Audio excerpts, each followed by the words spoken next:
Sactown Sports Headlines. I'm Chris Verlad with your Sactown Sports headlines. Sacramento Kings pulled away from the San Antonio Spurs last night to win 119-109. King All-Star hopefuls had big games, with Domantas Sabonis getting a season-high 34 points along with 11 rebounds. De'Aaron Fox also got a double-double with 31 points and 10 rebounds. Kings are off today. They'll be back in action tomorrow when they visit the Indiana Pacers. You can listen to tomorrow's game right here on Sactown Sports. The question of are Domantas Sabonis and De'Aaron Fox All-Stars this season will come to an end today when the All-Star reserves are announced. Fox and Sabonis made a big case to make the game last night and are hoping to hear their names called on TNT at 4 o'clock. It is 11 o'clock. This time check is brought to you by West Coast Men's Health Acoustic. And now it's time for Deuce and Mo. live from Sacramento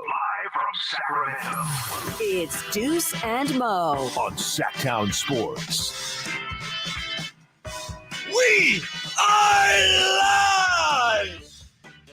What a day it is. It's Thursday, February 2nd. Deuce Mason, Morgan Reagan. So good to be back here. Talking Kings today. It's a big day for the Kings. Kings got a win in San Antonio last night. Their two All-Stars got the job done. They'll be named All-Stars today, right? I think so. We got a jam-packed show. Brenden Nunes will be live with us at 1 p.m. Morgan Reagan, how are you on this Thursday? Oh, you know.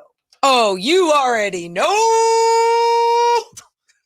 Okay. What wrestler is that? That's not even a Oh, wrestler. You're trying sorry. to do New Age Outlaws. Oh, you didn't know? You Okay. can't do that if you don't I'm know sorry. who it is. I'm sorry. You do it all the time. You and Chris do wrestling things and just trying to include myself. Either way, not going to include myself in that, but I'll include myself into the basketball conversation. And within this basketball conversation, I feel great. I feel great that the Kings got a win. I feel great that All-Stars are going to be named today. I'm excited about everything. And we appreciate everyone joining us live. If you're driving around right now, we are on each day 11 to 2 p.m. Pacific time. When you get back to the office, you get back to the house, whatever you're doing, pop on the YouTube feed, because the YouTube chat is pumping right now. Go to youtube.com/Sactown Sports 1140. Shout out to everyone watching us live right now. And we always put the challenge out. Today is a good day. Kings should get 2 All-Stars today. So why don't you go ahead and hit that thumbs up button. All it does is help the channel grow. Also subscribe to the channel. It helps us. Yes. It helps us so more people know that we got live and local content going on all day long. You know, people are complimenting your shirt, by the way, Morgan, your crew neck. And the Kings won last night? Believe it or not, the Kings did win last night. You know what that means. Oh, what does it mean? Fire the laser!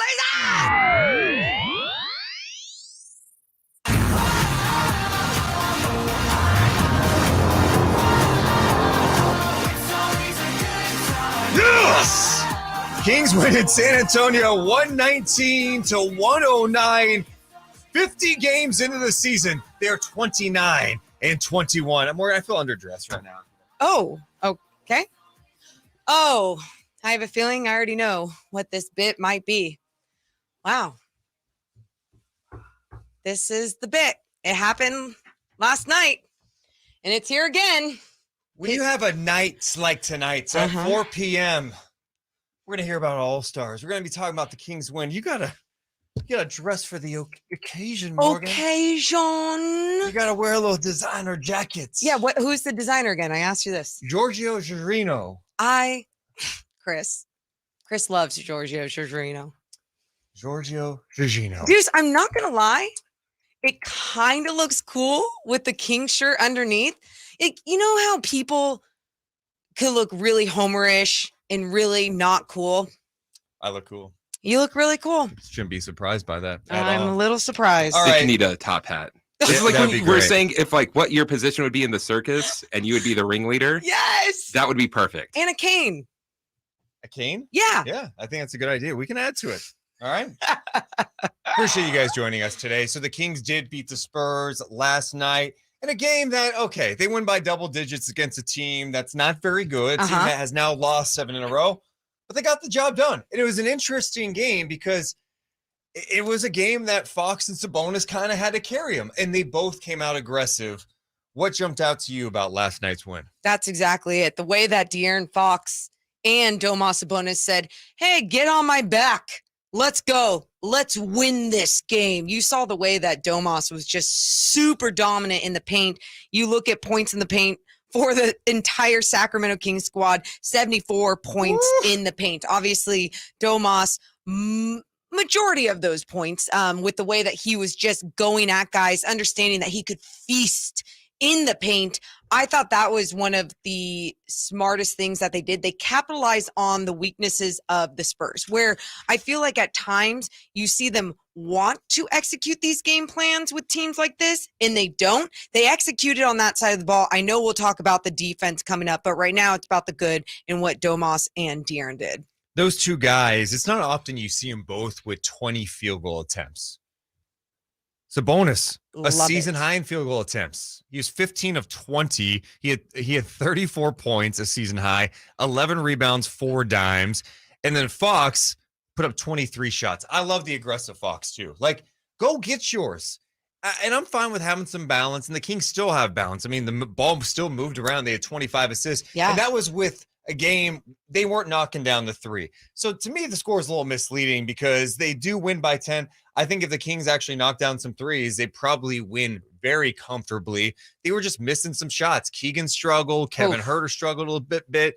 They go 8 for 27 from 3 and find a way to win. And it's because your two key guys played a big time role. And that's what I love, Deuce. How many times have we had to talk about this Sacramento Kings squad and their identity being shooting the shot and shooting efficiently, and that's going to be the way that they win games, especially on the offensive end. Well, it's great to see the way that they dominate in the paint, and it wasn't just feeding the big fella and having him go to work. It was the way that they were getting into the paint to create. I know we'll talk more about Malik Monk and his ability to get into the paint, create, finish, score, almost kill somebody with a missed dunk.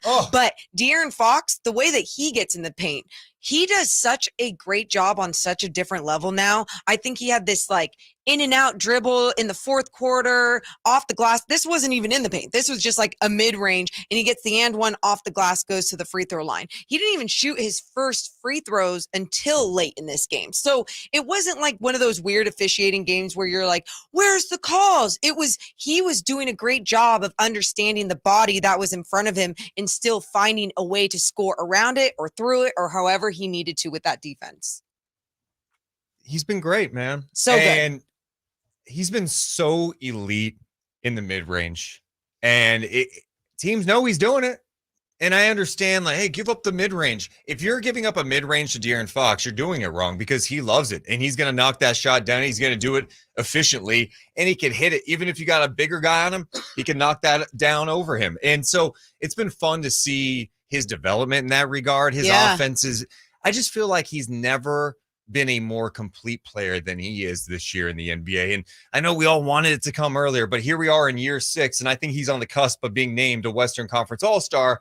He's being more efficient, whether it's mid-range, attacking the basket, the free throw percentage. I think his three-point percentage continues to tick up a little bit. Still can go higher. Give me 35% from 3. That'd be ideal. But it's finally up there. But the biggest thing with him is his defense. His defense has gone so much better, and I just think that needs to be talked about more because this was a guy that at times you're going, what is happening defensively? He should be good defensively. Yeah. You saw him at Kentucky. He was such a good defensive player, and he had all the tools to be a really good one in the NBA. You only saw flashes. But you know what matters? What's around you matters. The coaches matter. And this, I think, in the first time of his career, it's his approach. It's being coached by the right guys. It's having the right people around him to inspire and lift up. And he's bringing it. We talk so much about rim protection and not getting beat. It also starts at the point of attack. And De'Aaron Fox is getting in the guys more so than ever. He's getting steals, deflections. He's playing some good defense right now. He's making guys have to work so much harder along the perimeter. And what that allows the rest of the defense to do is to really get in their spots, talk it up, focus on their player or their spot on the floor. There's just so much resistance there when it comes to De'Aaron Fox and the way that he's been defending. And it's not only that though, Deuce, it's the way that he gets up and guys, he's disrupting their game so much because they're having to focus on dribbling the basketball. And so their vision is off. Everything's a little off with them. I love the way that he stepped up his game defensively, because how many times we've said it starts with him and it starts with the head of the snake, especially on the defensive end. Are people going to feel Davion Mitchell's defensive presence and maybe have it be contagious as the year continues? I feel like that's been a huge thing. I feel like everything you just said about the coaches bringing that out of him, coaching him how to play basketball the right way, and that's playing a complete game.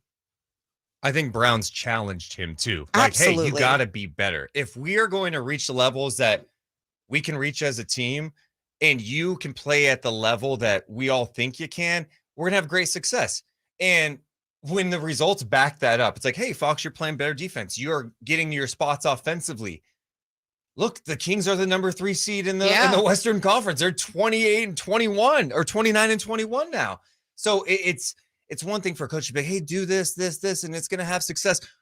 Those things are actually happening now. And I'm happy that Fox has found who he is as a player, and he can still get better. But I'm glad he has the coaching staff surrounding him that is empowering him, holding him accountable, and challenging him on a daily basis to get better. And not only are they doing those things, I mean, I think you see how important, and I know we'll talk about this when it comes to Keegan Murray, how important some of those huddles are, how important some of those timeouts are, because it has been allowing De'Aaron Fox to lead, to talk, to communicate in some of those huddles, or for coaches to trust him, Mike Brown to trust him coming out of the huddle. He's going to get he's going to do the right thing. And I love that there's just been so much substance to these timeouts. Guys are so coachable. They're taking something from it each and every time. And I think that's been one of my favorite things, right? Is when, I don't know, I don't have kids, but I'm sure when people see their kid learn a new word or like put another block on top of another block, is that what kids do? Yeah. Like, hey, dude, you know what my kid did today? My kid stacked a block on a block. Is this the comparison? It's so like when you De'Aaron's see growth is like a baby. My point is like as anyone, you see your child grow with something physical right in front of your eyes. That moment when they put that block on the other block, it's like no parent forgets mind that blown. moment. No, but truly, it's fun seeing day by day, game by game, De'Aaron Fox grow and develop right in front of our eyes, just as basketball fans. That's my point in comparison. Let's get to some people watching us live on YouTube. Appreciate everyone being here. Make sure if you're here, hit the thumbs up button. Stop wasting time. We should be at 150 by now. Let's get it going. Hit the thumbs up button. Make sure to subscribe. Rory in the chat says, you guys make me nervous standing all the time. Really? That's the one thing with the studio. Like we sit down, we stand up. I don't know. Is it weird that we stand up? It's just like our energy is flowing, man. We got to let it flow. Megan says Deuce's jacket tag is giving me sensory issues. I'm with you. It was bothering I hit it. I didn't know it was there. Yeah. I didn't take it off yet because I'm like, am I going to return this or do I keep it? Oh my God. So do I you're return one it of to my those designer? People? You can't be one of to your design. Oh, not to Giorgio Giorgiano. Yeah. Thank you. Well, Chris. I just have to make sure it's, fit right. I might have to send it back to him. Giorgio Giorgiano, could you please make sure we have a little bit more sparkle, please? Giorgio is my guy. PK says, I have anxiety standing up. Okay. I think we just have to keep doing what we feel is right. Sometimes I'll stand. Sometimes I'll sit. Maybe I'll climb on top of this in front of me. Okay. We have so much to get to. We're always live on youtube.com/Sactown Sports 1140. We'll be back in 60 seconds on the radio side.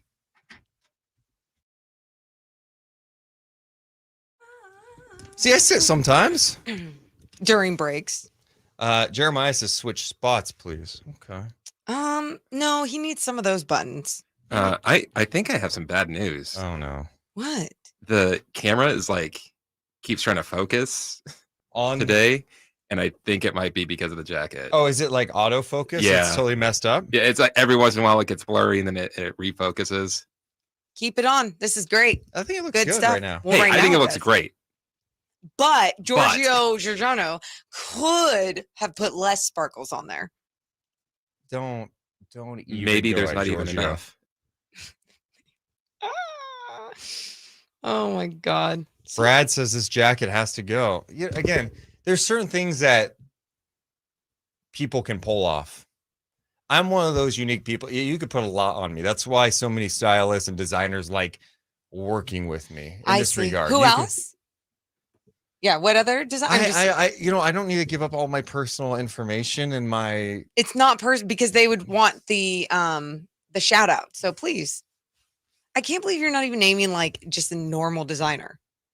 I don't. Donatella Versace. Do you think Versace could pull something off like that? Versace is. Don't do it. Don't do it. He's a Russell Westbrook of designers. She. Oh.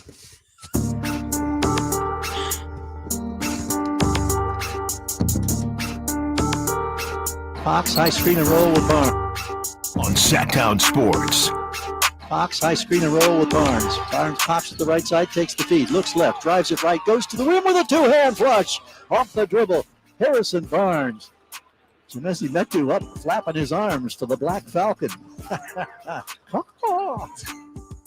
I love the G-Man.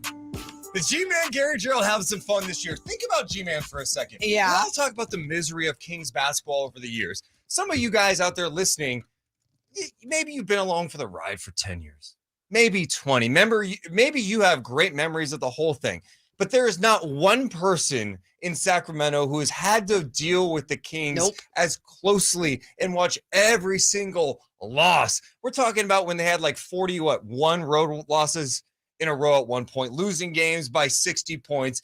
Gary Gerould has been there for every single one of those. I think about him often, and I think about, like we say that, and some people out there be like, I've been there too. But here's the difference. You still have the ability to take that remote and go, click, I don't want to watch it He's got to anymore. call the game. He has to intently watch the game and call it, talk about it for the entire game, even if it's a 30-point blowout from an opponent over the years, right? It's not pretty. He deserves since 1985. He deserves everything this season. Everything. I am happy for him. Yes. He gets to call fun basketball. This is a fun team to watch. There's so much to go over. Kings get the win, 50 games in at 29-21, and at 4 p.m. Pacific time, we learn if Fox and Sabonis make the NBA All-Star team. We may learn before then if Shams leaks it out. This stuff gets leaked. Yeah. TNT would love it not to get leaked out there, but I'm sure Woj and Shams might do that. Okay. At least a few minutes before. Yeah, they love the clicks. Appreciate everyone joining us live right now. I see the YouTube feed popping. You can watch us all the time, youtube.com/SactownSports1140. If you're in the chat right now, hit that thumbs up button. Make sure you're subscribed. The thumbs up, all it does is help our channel grow. And so people know we're doing live and local content from 6A to 6P each and every day. Morgan Reagan, we talked so much about Fox and Sabonis and what they were able to do last night. Let's give some love to Malik Monk.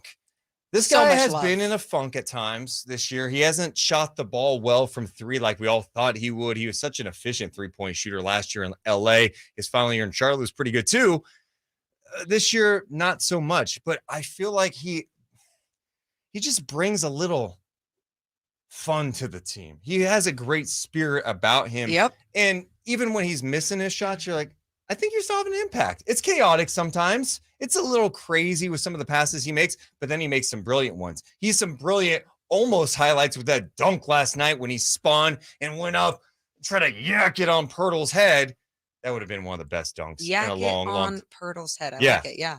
And that was amazing. But again, back-to-back games where I think he's had a big-time impact. What has jumped out to you, at least with the last couple of games with Malik Monk? Well, I think it's kind of what you said of how we feel about Malik Monk. And Lorraine Fox joined our show the other day, and we asked her about some of her favorite players on the Kings besides De'Aaron. When she mentioned Malik, not only because they go way back, she talked about how there's times she watches him play and she feels all the same things that we feel watching him play. When he has the type of presence that he has last night, that's what really sticks out to me. It's that chaotic energy that is contained and under control. And when I say that, you look at his steals, 3 steals for Malik Monk, 10 as a team, right? But even those steals, they just get other guys' energy flowing. You saw De'Aaron with another steal toward the end of the second quarter, and he tosses it up to Malik Monk for a reverse jam.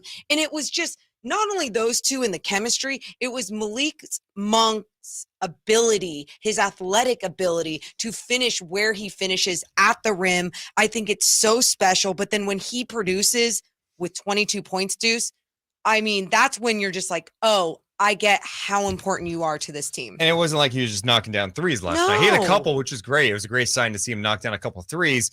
But I think him just getting into the paint, he's had some incredible finishes around the basket, setting up his teammates. He's been big. Mike Brown, how about Malik Monk last night? Malik was huge for us. He's, played 2 big games for us in a row. But I thought tonight his defense, especially on the ball, was really good. He was active in the passing lanes. He had 6 or 7 deflections.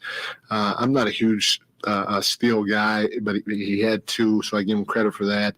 But his activity defensively, and same with Fox's, getting deflections, really helped us out when we needed big stops. He says he's not a big steals guy, and I get that. That can be overblown sometimes, but deflections matter. And yes, steals do matter. It doesn't mean you're a lockdown defender. Sometimes guys gamble. I actually have him down for 3 steals last night. He won the defensive player of the game from the coaching staff last night. What I loved about that, if you guys saw that on social media, the Kings put it out on Twitter, Instagram, all that. Cool. The dude was amped up to get that defensive player of the game, Shane. And the vibes around this team are perfect. The fact that they're on the road, they've got a fog machine. Yep. They've got purple lights. They're all celebrating, enjoying these moments. I think that stuff is really cool. I think it brings a team together.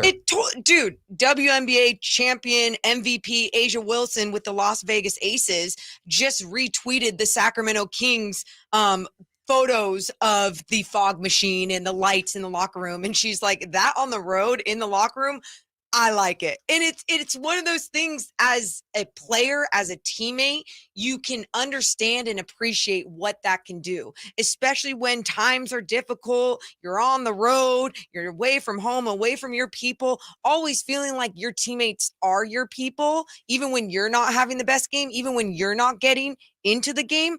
It can really keep the spirit of an entire team alive. I think one of my favorite things too about those photos, just like you said, the energy Malik Monk had, you could tell it was the moment he was told, like, you've won the DPOG. And he's just like, screaming, excited after playing an entire basketball game, still had that much energy. Hey, a lot of people compare me to Monk, right? Just the spirit and the fun. I bring, like, to this show, the podcast, whatever. I kind of bring that joy with me. Chris, I agree with that. Thank you. Thank you. I can't depend on. Thank you. Fraud. No, then who would you be? Who would Mo be? I would be De'Aaron Fox and Sabonis put together. I think you're more like Deli, like really supportive, and we love having you around. We do love having you around. Honestly, you've won. And couple things. Don't. No Matthew Dellavedova slander. No. One. No. Crikey. Yeah. I did not slander you. 2, I am like the assist queen. I make everything better with us. And I also know how to drop dimes to you even when you're doing terrible. I know how to drop dimes to your stupid face too, Chris. Yeah, I'm talking to you over there. Okay. Both of you, worse. I'm the best. I was going to say, I feel like I'm the Trey Lyles of the show. That's fair. You know what? I'll take that. That's Trey Lyles. I'm like, if you put Sabonis and Monk together, that's me. I'm Sabonis with Monk's personality. I can score. I'm going to score on you inside. I'm looking for you. I could drop you dimes left and right. The IQ, like everything. Mm-hmm. Yeah. Well, I'm De'Aaron Fox, Keegan Sabonis, and Mike Brown. All of us. Okay. Let's get to the YouTube chat. Times infinity. Foxy Sabonis. I can't read that. Got it. This team really needs Monk to be consistent. He really changes how the whole team plays. Dude has got that swag. Yeah, I just hope he has found kind of more of a rhythm. I just know sometimes, you when you're missing shots all the time and you're used to making them, that wears on you. It's about him keeping that spirit. So, of course, you want him to keep that rolling. Also, someone said, when are you guys going to get an in-studio fog machine? It's crazy. I actually ordered a fog machine last night. Came today. Didn't we bring that up on the first show? Yeah. So I ordered fog machine, the fog stuff, and lights. I don't know if we can do that in here, though. Oh, no, we're not doing it here. Okay, yeah. Fire No. hazard. Nick Cattles would die with that stuff on the equipment. Still have yet to hear a reason not to have it in here. Good point, Chris. Mike in the chat wants to know, why do you guys pronounce Pirtle's name with an R? Because that's how you pronounce it. Jakob Pirtle. Yeah. All right, coming up next, we'll talk more about the Kings, including, do we actually believe that Sabonis and Fox make the All-Star team? Woo. We're going to talk about that next. We're always live on youtube.com/Sactown Sports 1140.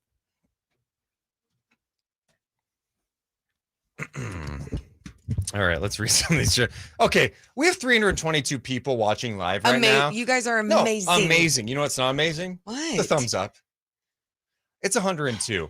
Let's hit the thumbs up. Just do it. Do it for Morgan. Do it for Fox and Sabonis to make the All-Star team, because all it does is help this channel grow. So more and more eyeballs, Kings fans see this and go, oh, wow, this is Spot to Talk Kings, and it's fun. I made a huge mistake. What's that? I actually made a sounder for 500 likes. We're not getting 500 It's just likes. not going to happen. No, it's Did definitely you? not. I did. Oh my god. not. Okay, if we got to 500 likes and got to hear that sounder, But we don't have to worry about that. you guys, Cole, by the way, just said Morgan started mom clapping when you're like doing when I did what? when you're clapping, arguing about who Oh, you really? are. Yeah. You cannot slander Dellavedova. I'm not gonna do that. When I literally was like, Deli has been great, Spirit, I was like complimenting him. No, but you were trying to insult me, which is trying to diss him. That's actually you. I'm not getting it. You're a joke. You're a joke.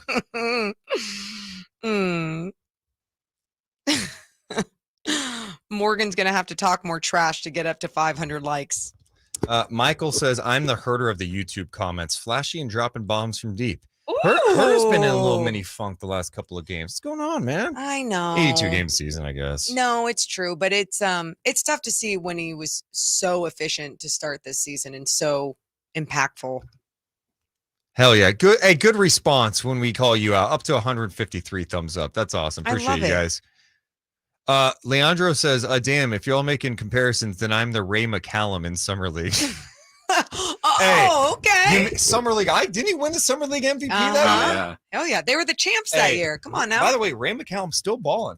In China or somewhere? I forget exactly where he Okay. is, but he's Yeah. still playing. That's cool. Good for him. Dude, you can make Actually, that money his sister used to work in the NBA and now works for Clutch.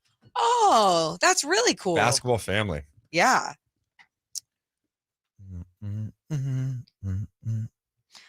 We're definitely going to talk. Jay, I see you asking about Keegan and even his hand, and we'll talk about Keegan Murray coming up here, and obviously what he didn't do, but still did a couple things out there last night. Ray McCallum is playing in France. Oh, Okay. Drew Max says, let's tell the full story. What are you referencing?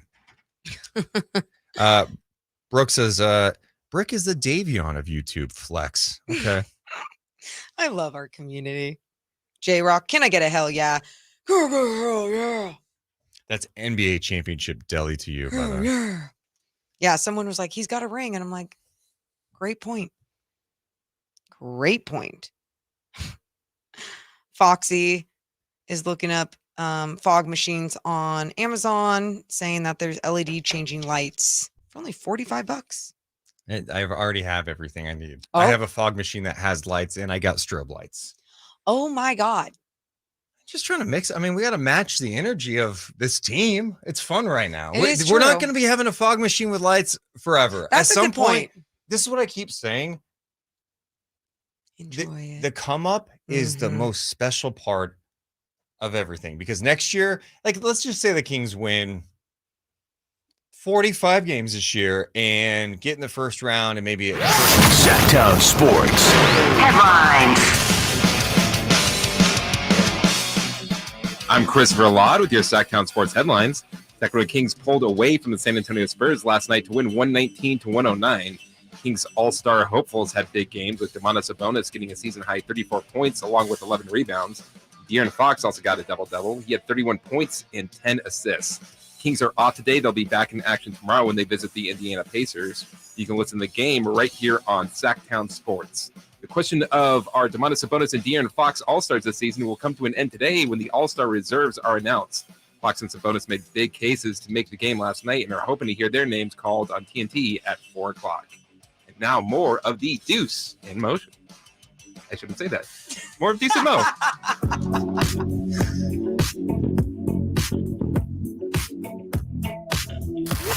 It's Deuce and Mo. Deuce and Mo.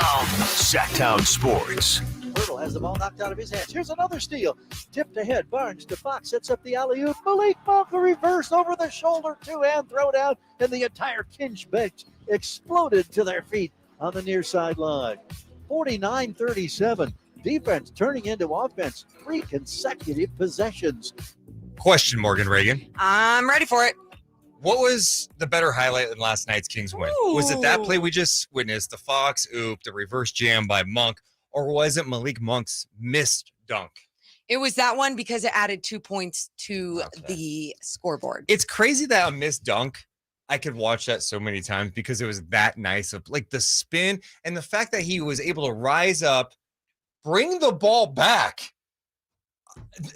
Deuce. I jumped out. I was like, are you kidding me? He stayed up in the air. That was what was wild. It was like he was like a cartoon where he could have had a cup of tea up in the air because he had so much time. It was like throw the cup of tea and went, ah! I loved it. I loved everything about his athletic ability. He showed so many flashes of just fun basketball last night. He's really great to have on this squad for so many reasons. I mean, Mike Brown even talked about him defensively, and he just looks a lot more locked in, engaged, understands what he needs to do, but he can hit a jumper. He can hit that corner 3 at the end of the game. Malik Monk's great. Rory in the chat says, I'm already bored with all the winning. Ugh, don't, Rory, I know you're joking, but don't even. They got to win Friday. We're not there I think yet. from here on out, I'm just gonna be honest. Okay. Here on out, can't lose to the Pacers. I can't stomach it because, let's just say the Kings lose on Friday. Halliburton's back. Mm-hmm. It just they come out of the hiding. I told you. Imagine if you had Halliburton on the team. They'll ignore what happened in Sacramento. Just take care of business, please. Yeah, That's all I mean, ask. by next year, it will be NBA rivalry week. Will be the Pacers and the Kings taking each other on. So I don't care. I was asking about that Monk highlight. Which one was better, the missed yeah. dunk or the reverse? Omar in the chat says the missed dunk. J-Rock said the missed dunk too. A lot of you guys, I don't blame you for saying the missed dunk. It was amazing. And it's funny too, Deuce, you and I were talking about this last night as well. If it was a player in a different jersey, like a Lakers jersey, that missed dunk is going to be on your Sports Center top 10. It was on SportsCenter's It IG. was? Yeah. Okay. They put it on IG last IG. night. They actually gave you both angles. They had the picture. Okay. So we got to be consistent with this. Cool. Steven said that dunk attempt would have been dunk of the decade if Monk finished it. Facts. I agree. I mean, you're doing that on it's the spin away from the defender. Yeah. Bring it back, and you're about to jam it on Pirtle's head. It looked better than a John Morant dunk. And a John Morant dunk is pretty special. pretty up there. Yeah. So we learn about the NBA All-Star team. The reserves get announced today. Officially announced at 4 p.m. I'm sure it'll leak ahead of time. The NBA head coaches determine the All-Star reserves. 7 spots in the Western Conference available, Morgan. You get 3 front court, 2 back court, and then like 2 wild cards. 2 that can play. It doesn't matter the position. Okay. As we stand today, I feel like Sabonis is an absolute lock. Do you think De'Aaron Fox gets in? Sabonis, yes. De'Aaron, fringe. And it's not, to me, he's not fringe anymore. To me, he is an all-star. And we do this because they're fun conversations to have, but at the same time, they can be very frustrating for fans like us here in Sacramento, watching this team, covering this team for so long, because you want them to get it right. You want them to reward the right people. And we were on with Jason Ross right before our show as well, talking about how that Sacramento narrative, it's always hovering over the players, even when they're in these conversations. I guess my question would be this. I'm wondering, how serious do the coaches take the voting? You're coaching teams. Mm-hmm. And I do think like we sit here as fans, even me, you're like looking at this going, well, this guy played 29 games. Oh, look at his stats. I mean, do you think that Eric Spoelstra is going, all right, I got to fill it out. Let me go to Basketball Reference and start typing up some numbers. Okay, Fox, so let me look at, well, he only played this many. You know what I mean? Like, are they really breaking it down, or is it very much more like a PR guy goes to them and goes, hey, Spo, you have all-stars to vote for? Oh, yeah. Okay, who do you want front court? What are the options? And then he gets like 2 down. Yeah, go with that. Backcourt. You go Lillard, Morant. Yeah, go with those. And then I just don't know how serious they take it. Or are they actually spending time voting on this? And I know you say that, but I feel like these are basketball junkies we're talking about here. There's no way they just take it and tell someone else to just, can you help me out with this? I mean, I don't know. I mean, maybe when you're that rich and like. It's not about being rich, Morgan. I feel like they're busy people. Okay, I'm sorry. Morgan, let me ask you I'm a busy person, but if I was going to fill that out, I would want to fill it out correctly. And see, this is what she misses. All right, Morgan, you have to sit down and you are going to vote for all-stars in NBA broadcasting. How much time are you going to spend on it? Are you going to go like, you know what? I'm going to watch some tape of, let me see how Harlan called games Can I be this honest? year. Let me go see how, oh, please be honest. Deuce, you know how I feel when there are people out there that do a disservice to certain broadcasting jobs. I would take it seriously. But how many would? Exactly. Right. Exactly. Okay. When you're voting on stuff, it's easy for us to say we're caught up. There's the emotion. people that suck, well, yeah, they wouldn't do it right. I think you guys are both right. I think there are coaches that take it very seriously. Okay. And their coaches just like, boop, boop, boop, done. Done. Have my people do it. If you guys have thoughts on this, by the way, you can hit us up in the YouTube chat, but you can also call us the old-fashioned way on the phone using your voice. 1-800-920-1140. 1-800-920-1140. 916-339-1140. Yeah, I was looking at how I think I would go with this. Okay. Coach Deuce was filling it out. Oh. Sabonis is a lock. Sabonis is in. Check. John Morant in. No doubt about it. I've got SGA in. I'm putting Markkanen in. The Jazz were not supposed to be. I think even if you thought that the Jazz were going to be pesky, you didn't necessarily think they were going to be in the mix of things in the West. Okay. And I don't know that many people thought Markkanen would be doing what he has been doing this year. He's had some monster games for the Utah Jazz. I'm putting him in. Anthony Edwards.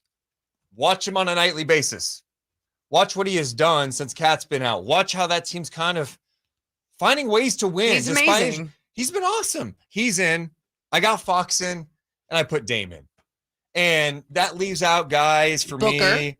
Booker. I have a rule. You play fewer than 30 games, you're not getting in. And this is the thing that I don't even think that should necessarily be like your rule, because I think this no, hear me out though. Hey, before you like throw your hands up on a little fit. She's telling me what my rule should not be. Hey, just to be clear. Hey. Go ahead. Oh my. Go ahead. No, go ahead. Hey. Please tell me. Oh my goodness. What I was going to say before I was so rudely interrupted, I was talking about Devin Booker, and I think sometimes what people want to do with their criteria is go his resume, what he does for the team over the years, and who he is as a player when he is on the floor. And you're exactly right with what impact has he made this season that is more than the other guys that you've mentioned. And that's the only reason why I'm saying it shouldn't even have to be like, this is my rule, this is my criterion. Do what you want. But I'm saying like that alone impacts the way that he's on the floor helping his team. I think the one that I'm struggling with is Dame versus Paul George. Oh, okay. Why? I mean, George has played in enough games, I think. Dame's had some monster games as of late. You know, both teams are kind of hanging in there. Mm-hmm. They've been up and down. Clippers more so to do probably with resting guys so much. That's the tough one to me. But I think rewarding someone like Markkanen, get him in there. And I don't care. You guys go, oh, he's a ninth. They're around 500. That's what I know. The Utah Jazz are around 500 right now. And most people are like, they're going to get Victor Wembanyama. Well, that's not happening. No. Okay. So I just look at what they've been able to do. And I'm going, I think Fox should be on the team. And the only way he is not on the team is if these coaches decide, yeah, we're putting Devin Booker in, even though he's played 29 games. Well, Anthony Davis, he's a monster. Played 28 games. Kawhi, he's been on the tear lately. He's played 28 games. If you're playing that many games, I just don't think you should be an all-star. It doesn't mean I don't think those guys are all-star level players. It doesn't mean that I think De'Aaron Fox is better than Kawhi This Leonard. is it. It's based on what is happening this season in the NBA. These guys are playing. And you can like, yeah, but it's not their fault if they get hurt. It's like, you know what? But Sabonis got hurt too, and he fought through it. I'm giving that credit. Sorry. Health is a huge part of it. And the only reason why I say that, and I always feel bad for the people that can't stay healthy. Like, I remember I played with a lot of people that would stay healthy all the time, that couldn't stay healthy. I was one of the people that couldn't stay healthy. And it does damage your game. It damages your reputation. And it sucks. But at the same time, it is what it is. Not all bodies are made the same for different physical contact, for different movements. And with someone like Anthony Davis, there's times too, even when he's playing insanely out of his mind on the floor, how many possessions could you look at in a game and go, Anthony Davis is on the ground, 4-on-5 down there? Same thing with Joel Embiid. Joel Embiid's on the ground. How many possessions did he miss in one game, right? So those guys should be on the team. No, but my point is like those things I factor in when I'm just talking about players. And I think sometimes people go, when healthy though, oh man. And it's like, yeah, but you got to still factor in health. That's a huge part of it, whether it's something they can control or not. Well, we got to talk more about this too. If you guys have thoughts on it, hit us up in the YouTube chat. Also, hit us up on the phone lines, 1-800-920-1140. It's Deuce and Mo on Sactown Sports. Okay, YouTube chat, what's going on? I also want to talk more about this game and Keeks and stuff whenever. Oh, yeah. The good thing we don't have 3 more hours to go, Morgan. Thanks for letting me know. I wish I didn't say anything. We are 18 away from 200 thumbs up. We got to get to 200 before noon. Let's get that pace going. Duck Hunt Dono wants to know, where did Morgan play? I didn't play anywhere amazing. Oh no, that's mean to say. I don't mean it like that. So after high school, I went to Granite Bay High School and I played there. And I I could just say this. They had one of the worst women programs in probably all of the leagues in town. And so it didn't help. So then I played AAU and traveled the country to try and get some looks, whatever. Then at 17, I decided, actually, I don't want any of these, scholarship opportunities. I don't want to play anymore. So then when I decided that, I ended up going to JUCO, Sierra College, Rockland, played there, ended up winning second in the state. And then I played some pro-am ball in San Francisco. And that was the end of my basketball career. Dude, you play college ball. Yeah. That's not like, don't undersell it. And I shouldn't undersell it. It's so funny when you do end up just kind of talking about it and you're like, I think so many people expect in their mind, like, did she play at Duke though? Did she play at UConn? Okay. I mean, I did play Division 5 high school basketball. Hey, I love it. No. Division 5. Yeah. What position? Center. Really? Yeah. More of a. Why does that surprise you? I see you as like a point guard. Point guard. Unfortunately, I was the second tallest player on the team. I was always the shortest. Coach Molly says, I couldn't stay healthy either, but I always still play. Yeah, same. My shoulder would come out of its socket, shove it back in, you go, you play, you do your thing. And that's why I do notice a difference between players like Domas Sabonis and other people I won't name. I also think that you don't know how people are feeling inside their bodies. Everybody is different. I'm not a big, like, you got to fight through that. Everybody is different. And I'm with you, but there's some people with different tolerance levels than others. It doesn't make you more hardcore or softer. You probably want the players that are going to be a little bit more tolerable when it comes to the injuries. I remember asking Doug when the last time he felt 100%. He's like, probably my freshman year. I'm like, of college? He's like, no, high school. Seriously? He's like, I'm always hurt. Yeah, dude. Yes. And you just like, yeah. Roman in the chat says, I bet a lot of coaches vote on legacy and pedigree. They see guys like Fox or Ant 2 or 4 times a year, but all the coaches know AD is a beast and Booker is a top tier player when healthy. I guess we'll find out today.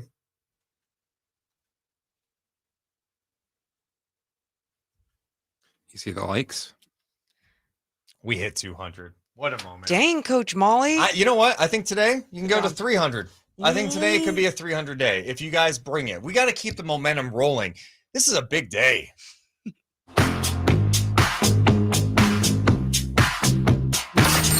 Live and local. It's Deuce and Mo. Watch the show now on youtube.com/Sactown Sports 1140 or listen for free on the Sactown Sports app. Oh, yes. Deuce Mason, Morgan Reagan, and Morgan is so excited that today we are not talking about Tom Brady. Nope.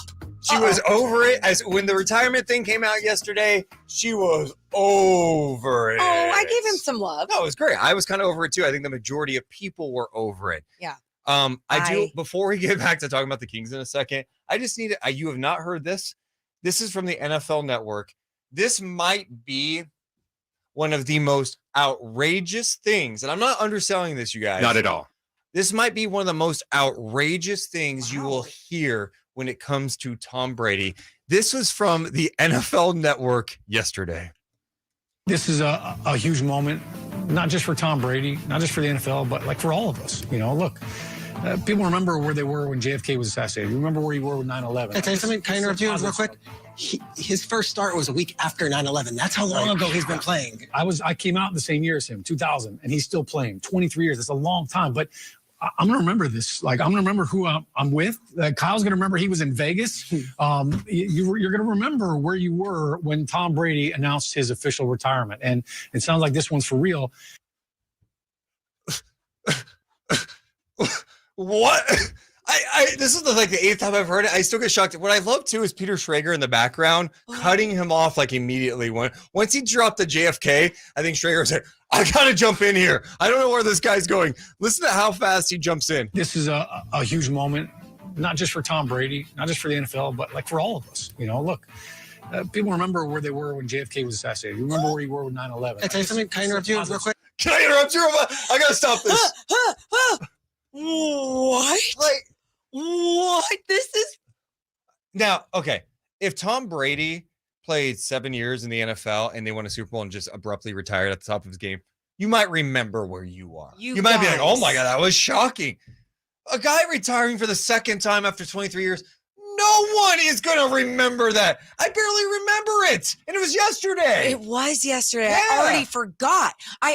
Forgot because it's irrelevant. We can prove that wrong because I can ask you guys, where were you when Tom Brady retired the first time? I don't know. I honestly don't know. That's it. I don't know. But Do you know? I'm guessing I was here. Someone in the Utah Pizza Spork in the chat says, February 1st. Never forget. Oh. You just never want to forget that. No. I cannot believe, like, you guys, I love basketball more than anything in the world. And when it comes to players, like, there's very important moments in this sport that I'll never forget. I would never on live television, in public, in any way, shape, or form, compare it to those things if there was big moments. You wouldn't compare a player retiring from playing a sport, throwing a ball, a child's game, to thousands dying on September 11th or a president being shot. You wouldn't do that? No, honestly, and it's like, is he fired? I don't even know who. I don't even look to see who said it. I didn't know who that was. Yeah, but it's you don't do that. That's so bizarre. It's so bizarre. Joe in the chat says JFK 9/11, Tom Brady's second retirement. Thank you. Never forget. You guys, that is weird. That is the most insane thing I have ever heard. I'm so glad you didn't show me that before the show. Probably in sports history. Yeah, I'm with you. Well, I'm glad you guys could enjoy it with us because that was awkward and cringeworthy. Thank you. Morgan Reagan, looking back at last night's Kings win, they win 119-109. You had some thoughts on Keegan Murray's night. Keegan Murray did not make a shot last night. He was 0 for 8, including 0 for 6 from three-point land in the win. I'll never forget that night by Keegan Murray. Kidding. You look at Keegan's game last night, and Deuce, he was taking some solid outside shots. They were open. They looked good. He was in a good position. Just none of them were dropping. It's frustrating to see. Those times could be really deflating. But what I did love to see is that he still played 27 minutes and was still out there, grabbed 7 boards. That number is still staying up there, right? And that's important. That's important that he's still contributing on other places on the floor. Now, one of the other big moments with Keegan Murray, I was recording it because I was super excited when I saw it. Mike Brown, defensive possession breakdown by the Kings. Mike Brown, timeout. Calls a timeout. You don't see Mike Brown go to the bench with the team. Mike Brown's out on the court with Keegan, explaining, coaching, teaching where he needed to be in these moments. It was all love. It was all coaching. And I just soaked it in. I love that the camera stayed on Keegan Murray and Mike Brown because those moments are so important. We talk about the substance that comes out of timeouts, but Keegan was not having a good night last night. And he needs to learn how to grow right there in those NBA minutes. He was missing shots, as you mentioned last night. I wasn't really concerned with the misses out there. I thought he did some nice things. As you mentioned, rebounding has been a point of emphasis for him, and he's done a much better job at that. And what I loved about that timeout, it was simple. Hey, Keegan, you're supposed to come out to the elbow, right, and shield off, make sure to get in front of the defender who is driving. You can't just dig and give up a straight line drive. Don't worry about your man. This guy is driving to the basket. Come over to the elbow, stop him, and if he does pass out to 3, you have enough space to go out there and contest that shot. Yep. Keegan's a quick learner. He'll get it.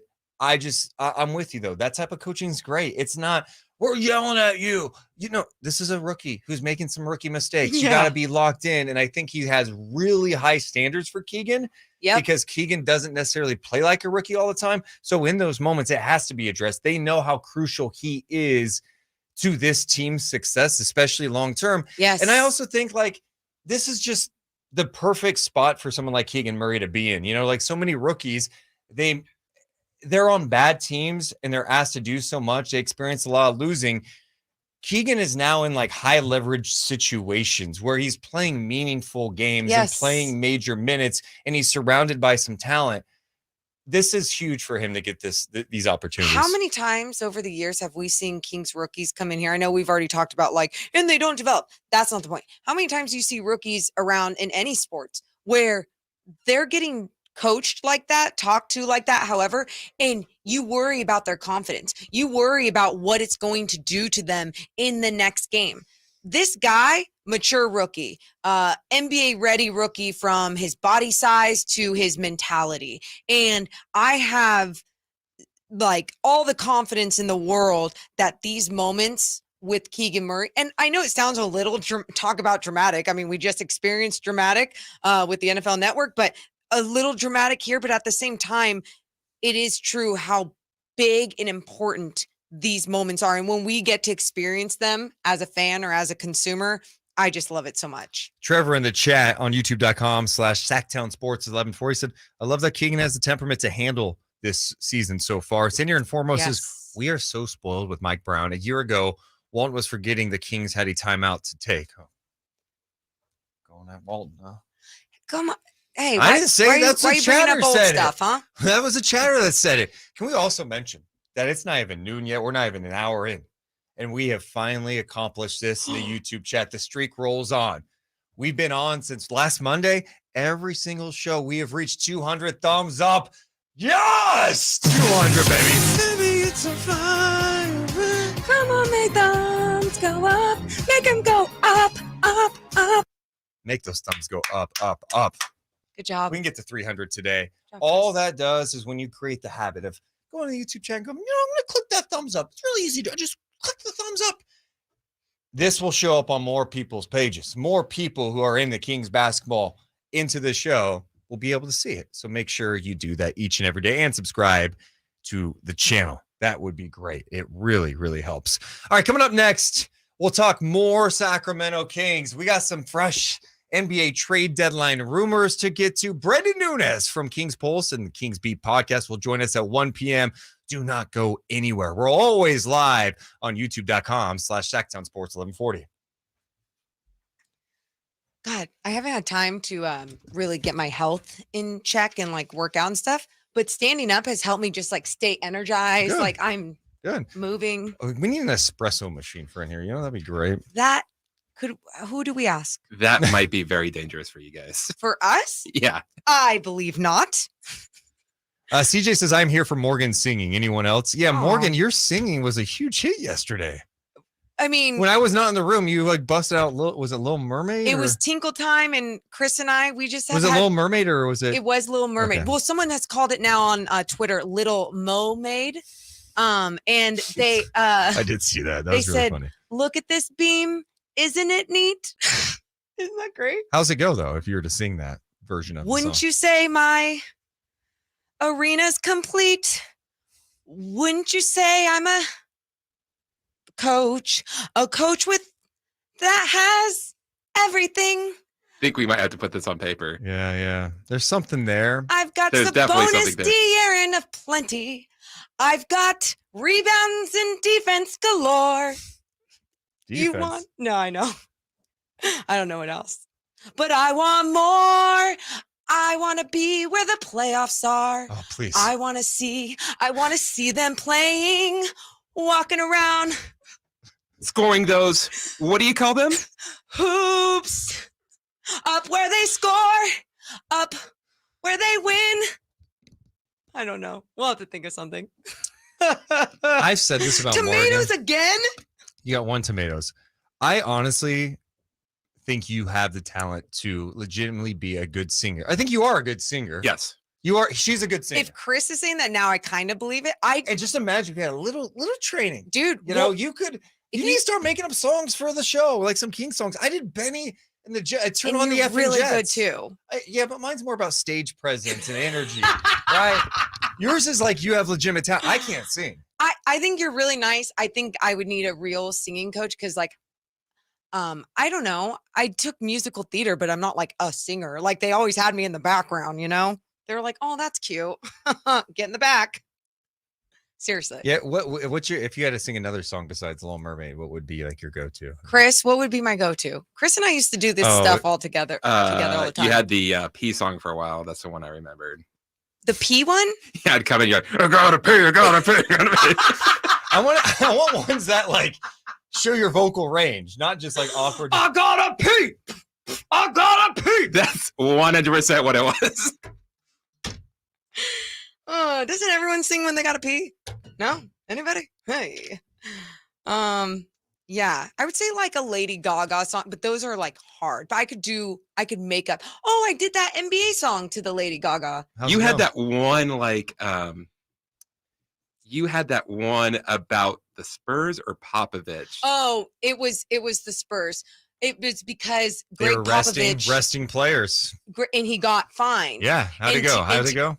It was, I only remember one lyric. It was, Nobody watches. nobody watches the game to see Tiago play. 250 grand, that is what he'll pay. And I mean, it was when Tiago Splitter was playing, so it was a long time ago. Universal loves that she can sing. Adrian says she sounds like Lady Gaga. Payne says, yeah. Morgan, why are you wasting time on this show? You need to take your song and dance show on the road. Yeah, because she is kind of, she's a carny. She absolutely is a carny. What's that Kings fan with a great question? What happened to Morgan's guitar lesson? You're mean for even laughing. I didn't do anything. You're laughing. I can hear the cackle from here, Chris. And you're mean too. Who said that? You're mean. Hey, one thing on the sports update music, Chris, and I know probably people on YouTube don't care, but why does it have to be like this hard ass rock music?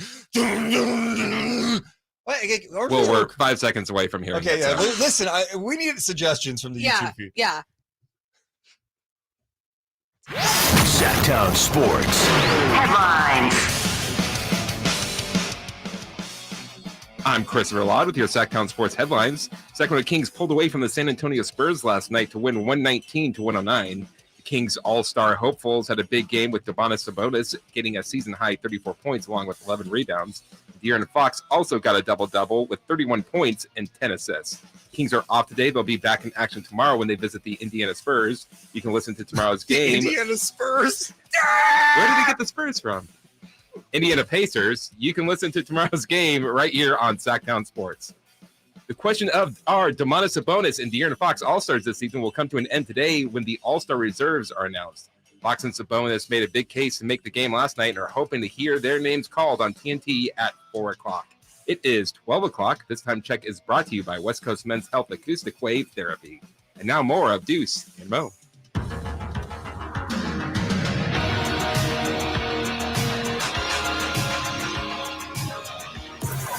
It's Deuce and Mo. Deuce and Mo on Sactown Sports.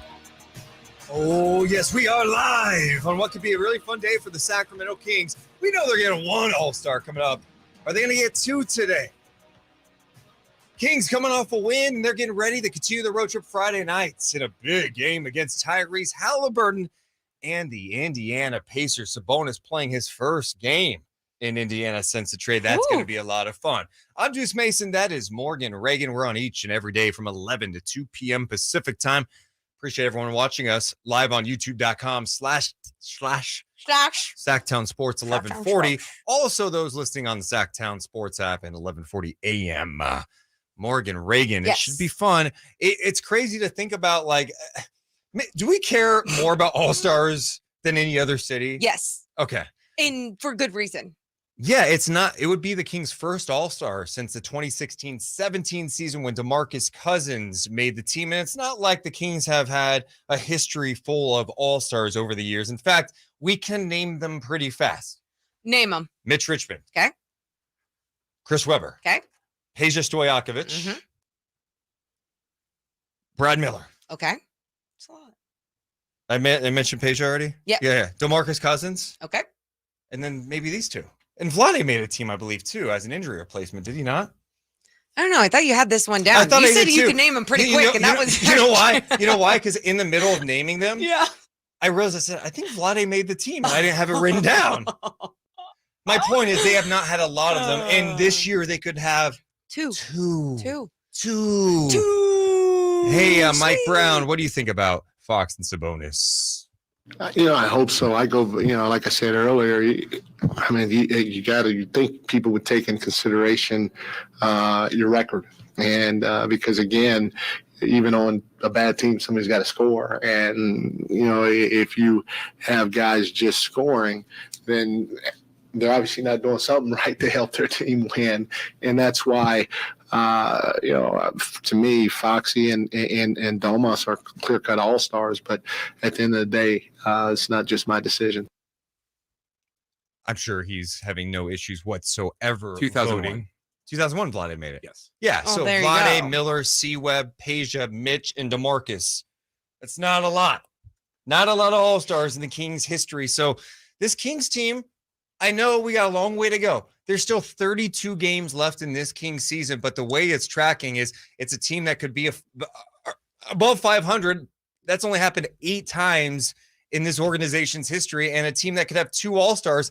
That hasn't happened many times in Kings history. No. And that's why we'll never forget where we were. Okay, I got to stop that.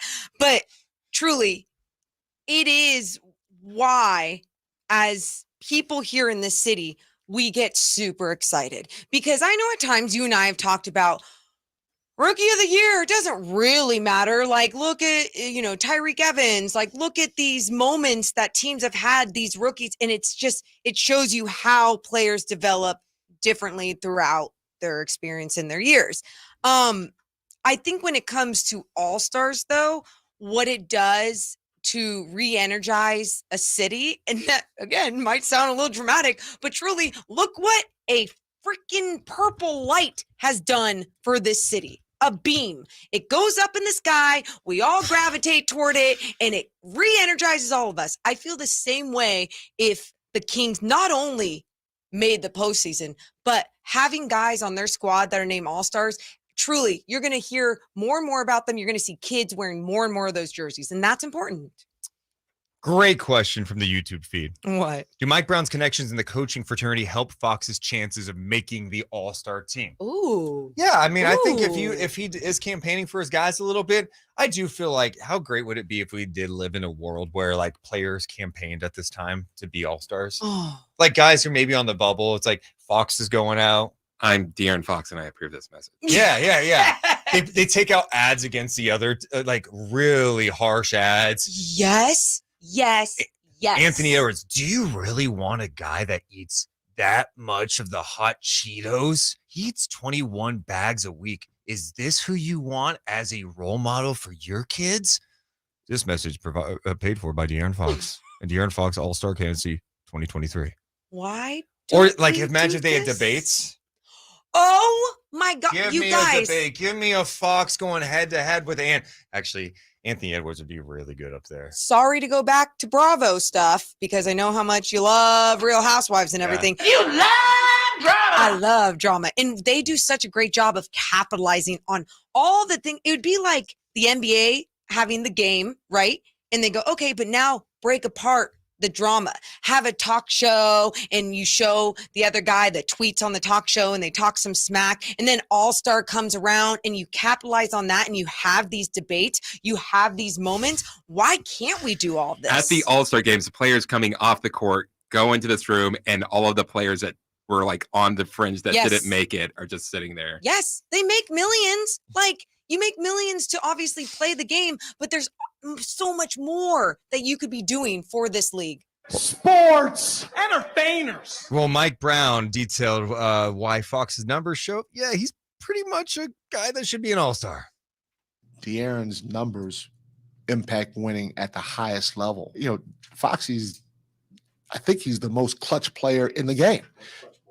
Yeah, so that translates to winning because we're winning, you know, and it's not like we're blowing people out by 30 every game. You know, we're trying to learn how to win while we're going through this process. So those two things, the overall winning and him being that while putting up great numbers statistically, should warrant him getting a nod in the game. Thank you. Thank you. I think it's well said. I mean, look, DeMarcus Cousins was not on a winning team. No. Mitch Richmond wasn't always on a winning team, right? Like, Mitch Richmond actually wasn't on a winning team. They made the playoffs, but he was still one of the best players at his position. So I don't always think it has to be, you have to win games to be an all-star. No, sometimes the circumstances are great and you still have a great individual talent. You can't ignore that. Yeah.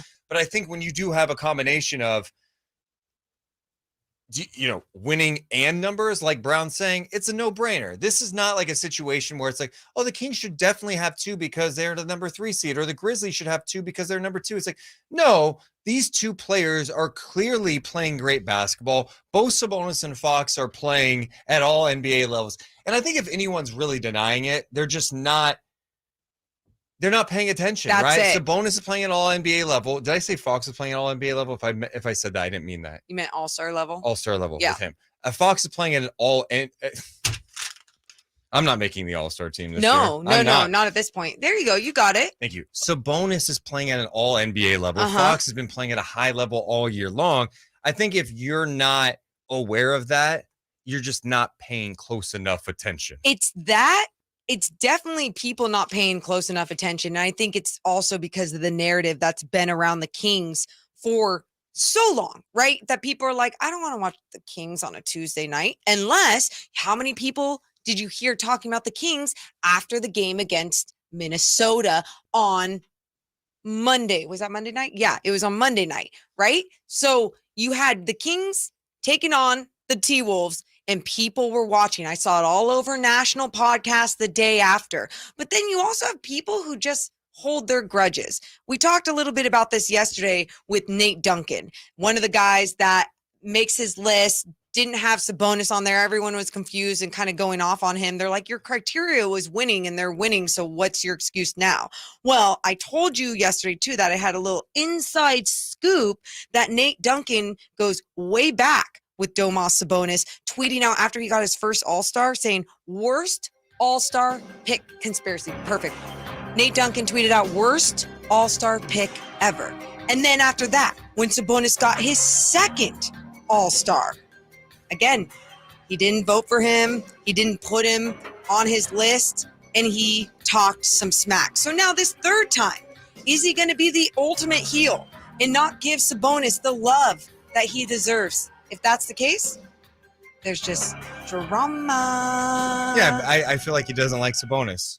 And there's people that put that narrative out there that have the platform that they have, though, Deuce. And that's why, too, you say some people just don't watch or they're not paying attention. Other people just have their biases toward others. Yeah, I mean, I think that's fair. I think, too, Sabonis, even if you didn't think he was an all-star the previous years, I'm going to even grant that. Let's just say, because he was an injury replacement one of the years. It's not like he was like an automatic. There's zero doubt this year.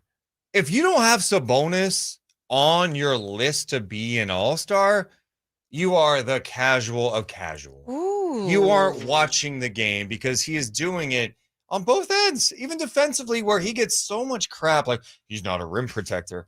The guy has done a great job, more so this year than any other year. I mean, start of the year, I feel like he's getting foul trouble a lot. I don't feel like that's been as much of a factor. He's doing a great job staying vertical, contesting at the rim. Last couple of games, he's blocking some shots. I think he's been decent in the pick and roll. He moves really well. He communicates nonstop. And then you bring up everything he's done offensively. He's part of the number one offense in the NBA. And even if you like the Kings offense before the season, you probably didn't think they'd be the number one offense in the NBA. So with all that said, yeah, he's a lock. Yeah, I'm totally with you on that. And I think really when you talk about what he's been able to accomplish defensively, it's something we don't talk about enough after he was knocked down so much for what he wasn't capable of doing defensively over the years. So many people were just saying it's not the big that you need in the middle to get the stops that you want to see. There's going to be so many mismatches when it comes up to bigger guys. Oh, wait, just to be clear, he's not a perfect player.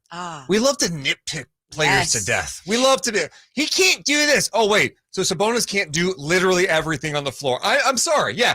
If he was able to block shots and he was able to move, he would be one of the best players of all time, probably. He can't do it. He could still be an all-star, all-NBA level talent. People always say that it's like, oh, he's a big and he can't block shots. Not a true rim protector. Because protecting the rim does not just have to do with block shots. It has to do with verticality, contesting, altering shots. And he does a lot of that this season. Hey, let's get to the poll question. Ooh. On youtube.com/Sactown Sports 1140, where we are just 35 thumbs up away from 300. Ooh. We're going to get there today. Let's get to 300. It helps the channel grow. Make sure to subscribe. Today's poll question. Will Sabonis and Fox make the All-Star team? Not should they? What do you think? No. Will they make the team? Okay. The options, yes or no. I think only Sabonis gets in. 86% of the people who have voted today say yes, they both make the team. People are pretty confident about it. Ooh, okay. And I know buddy James Ham was saying that he's hearing that there's some confidence that both get in. Dude, if they both get in, I know it would be cheesy to throw a parade or throw a party, but how do we celebrate? Well, according to you, we definitely cannot light the beam. No. Can't light the beam. Can't light the beam, right, Chris? Not for two All-Stars. And no, you don't throw a parade. I said no parade. No I'm party. glad you referenced no parade as if that was even a possibility. So how about no statue, no parade, no beam, no party? How do you celebrate? I mean, they probably do something for him at the arena before the Mavs How Kings do game. we celebrate? We, us, the people. By talking about it? I don't know. I'm with you, Mo. Thank you. Like, what is this? What is this, Scrooge? Are you saying us, like us three, or Kings fans? I'm saying us two, and the rest of the Kings fans. You are not included. I'm sorry. How do you think we should celebrate? I mean, you bought a stupid designer jacket. Okay. I thought it was given to you. I'm not going into the details about how I acquired this. Okay, we'll find out ways to celebrate if they both make it, because Morgan's really trying to plan something big. Not for you. Okay, I'm not invited. All right, it's Deuce and Mo. We're back in 60 seconds on Sactown Sports, always live on youtube.com/Sactown Sports 1140.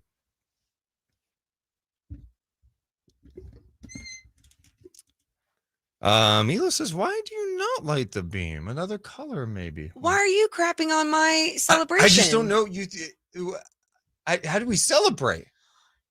Deuce, You literally just bought a fog machine, lights, and a stupid sparkly jacket. So no. That's how you want to do certain things to up your game after a win. It's called celebrating, okay? And you're the one, time out, that brings up these moments and say, we got to enjoy and embrace the journey.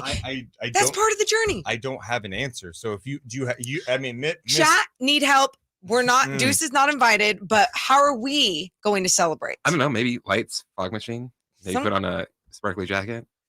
God, Chris, no. Someone said celebrate with a non-alcoholic IPA. I like those. Yeah. Gabriella says, I'm at work and laughing loudly. You guys are too funny. Our fights are so funny. Anybody worried about real? Yeah. Anybody worry about Sabonis in Sacramento getting screwed? I don't know. No.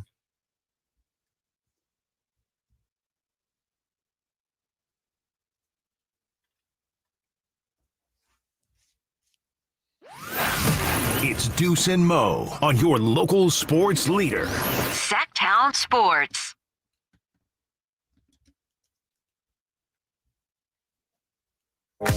Oh, yes. Deuce Mason, Morgan Reagan. We are live on Sactown Sports, 1140. If you're driving around your car, we appreciate you listening, whether it's on 1140 a.m. or on the HD side, if you got like an electric vehicle, 96.1-2. But we should let you guys know, if you're on the go, you can get us anytime on the free Sactown Sports app, or of course on the YouTube page where my favorite people are, youtube.com/Sactown Sports 1140. Speaking of the YouTube page, I saw earlier when we were talking about me and singing and stuff, TR Reagan, my mom, chimes in and she's like, yeah, Morgan used to want to be a dog when she grew up. She's like, why are you telling the secrets, man? I used to lick out of a bowl and stuff. And so this is 3, right? Probably like 10. No. Time out. How old were you when you I don't know. We'll have to get confirmation, but I do remember her saying that I really wanted to be a dog when I grew up. I'm a dog person. Literally. Hey, Mom, I want to be a dog when I grow up. And you literally ate out of a dog bowl. I remember her telling me, she said, oh, I was 5. She put, thanks, TR Reagan. But I'm sorry, 5 years old, too old to be saying. No, I'm okay with that. 5's cool. I think 6 is like the cutoff. Yeah. Yeah, I had an imagination. Just because at 5 you were going around with crotch chops to people at school and I wanted to be a dog doesn't mean that like everyone has to be like you. No, we just lived a different life. Sounded like Deuce also wanted to be a dog. I felt like I was like a stray dog when I was a kid. Here we go. Like, hey, where's my family at? I was a dog. Someone adopt me with a bowl. With the food bowl, with the water bowl. I do think 5 years old, too old. They'd be like, I want to be a dog when I grow up. I'd be like, hey, kid, time to grow up. You're not going to be a dog. You should know who you are at this point. Or it's called using your imagination and allowing your brain to explore. So then you can really figure out at age 6 that you're not going to be a dog when you grow up. What kind of dog would you want to be, though? Now, a Shiba Inu for sure. Smart, perfect, beautiful. Love Shiba Inus. Smart, perfect. The complete opposite of what I am.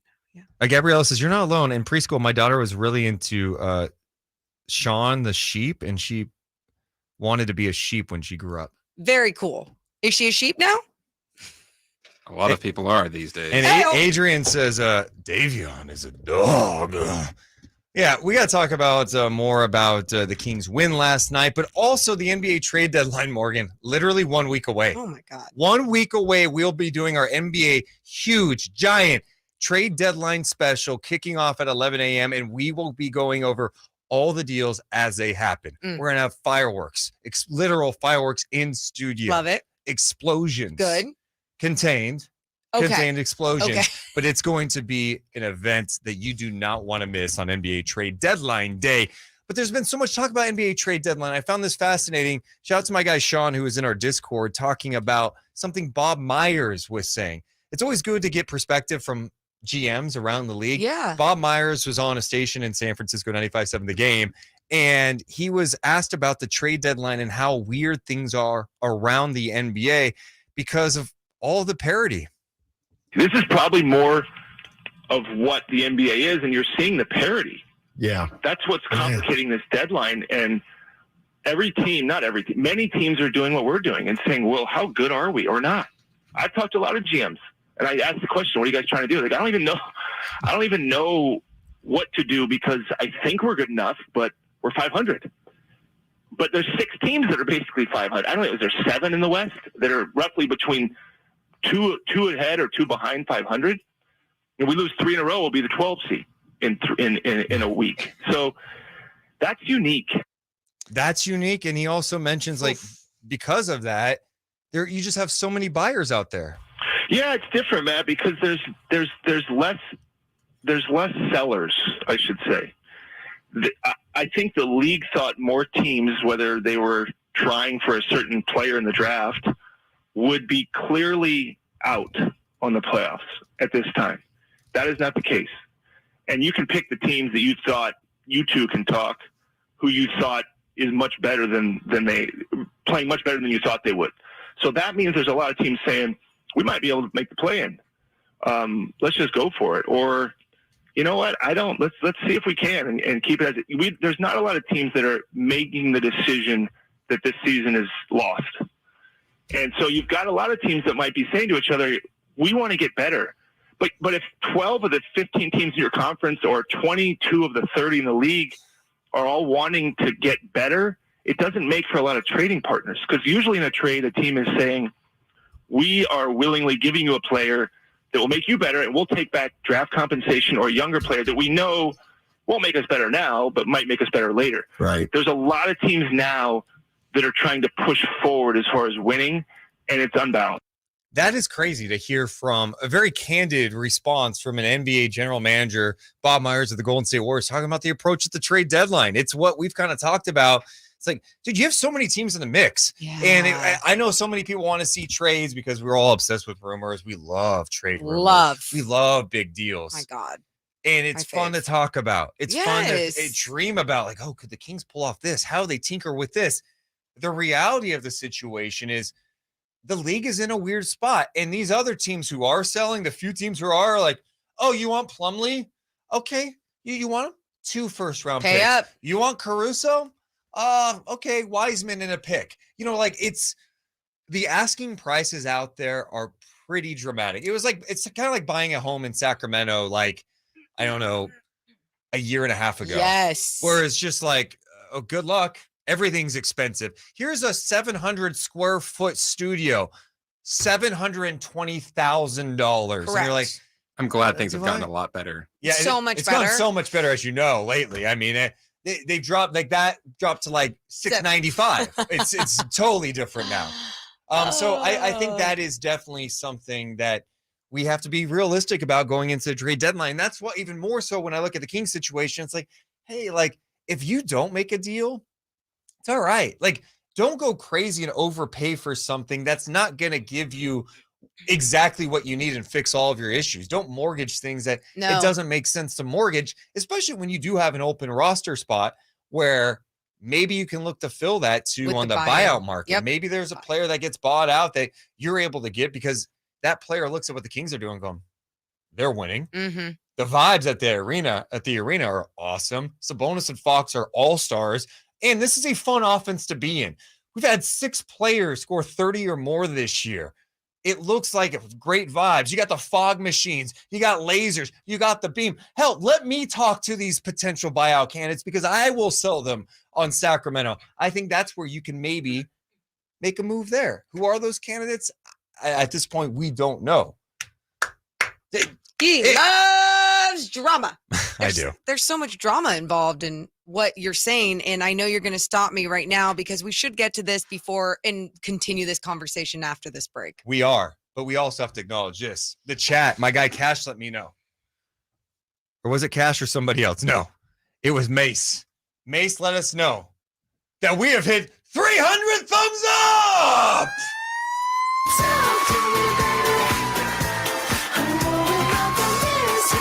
Oh, yes. We've been on fire this week. Keep hitting the thumbs up because I think there's a chance today. There is a chance. I don't think we can do it, but there is a slight chance, like the Kings getting the number 1 seed, that we can hit 400 thumbs up. YouTube.com/Sactown Sports 1148. It helps the channel grow. Find your inner Ellen. Yes. Coming up next, what Sam Amick had to say about the Kings and Matisse Thybulle. We'll do that. Plus, Brenden Nunes joins us live to talk Kings at 1 p.m. on Sactown Sports. Music would just continue. Appreciate you guys. I also love that you guys enjoy getting to 300. It's like we're doing this together. Thank you. No, that's so cool. So fun. I hope you all stand up and dance like Ellen, just like we do. I also love that Israel is hanging out with us every day now because he's a Sixers fan. Yeah. And he's just here. And sometimes he's trolling a little bit, but it's okay. I love it. It's all good, man. I'm glad you guys are hanging out. Yeah. Morgan I need a tinkle. I'll be right back. Morgan kind of got moved. Dude, I don't think I have any rhythm, so that is a tinkle time.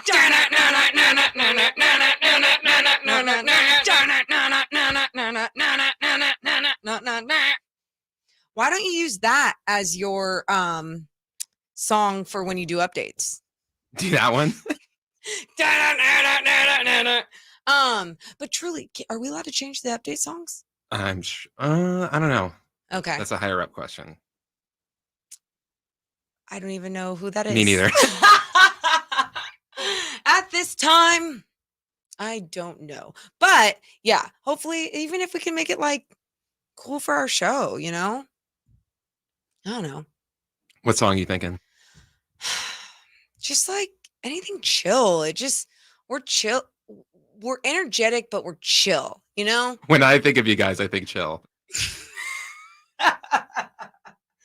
We're like so chill.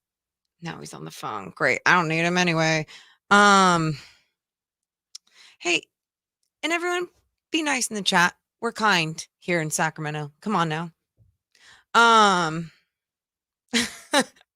Someone just said, mine is still showing only 10 thumbs up. Don't worry. Just refresh it. Dude, and we're at 325 now. Oh, yeah. You guys are the best. Make sure to spread the word. Tell people we're live too. I saw King's Pulse in here at some point. Brenden, we're excited to have you on at 1. We gotta ask him. Also, I need the link to send him. Oh, for StreamYard. What's his name? Chris is Will his name. you send it to Brenden? Yeah, please? I think I have his. Or just DM him. That's a good point too. Let me see if I do have his. What a fun day. Tomorrow's going to be fun. We got the Kings Roundtable coming up tomorrow at 1 too. We got Chris and Frankie coming in studio. Over under says Sabonis gets a $1.2 million bonus if he's an all-star. Hell yeah. Good for him. Wow. Ooh, Roberto says just watch NBA Today and they said Aaron Gordon over Sabonis. You know what's one, that's ridiculous. I forgot I left Aaron Gordon off my list as an all-star. And honestly, I think that's an interesting name. I mean, he's been really good the Denver Nuggets this year. And what Sabonis is averaging a triple-double. We do need to acknowledge that, right? I know he's back-to-back MVP. Jokic. Yeah, is what I say? Sabonis. I was like, I confused them what? too. Yeah, sorry. Jokic is averaging a triple-double. This year, Aaron Gordon's at 17 points a game, 7 rebounds, nearly 3 assists. He's doing it on 57% shooting, 38% from 3. That 38%, he's not taking a ton of threes, but it's a career high. So, yeah, he's been really good, and he plays good defense. I think he's been really crucial for that team.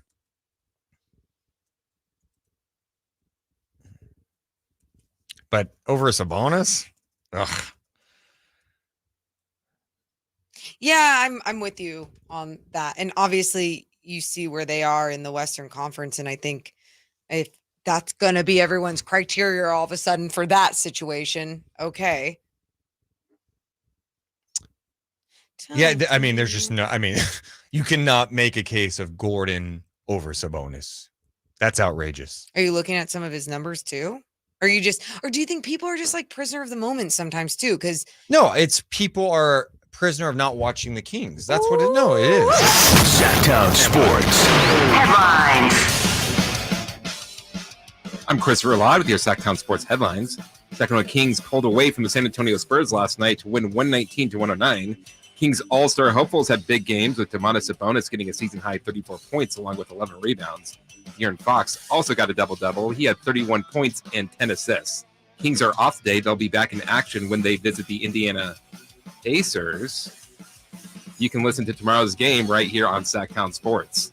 Question of, are Domantas Sabonis and De'Aaron Fox All-Stars? That question will come to an end today, and the All-Star reserves are announced. Fox and Sabonis made a big case with their game last night and are hoping to hear their names called on TNT at 4 o'clock. And now more of Deuce and Mo.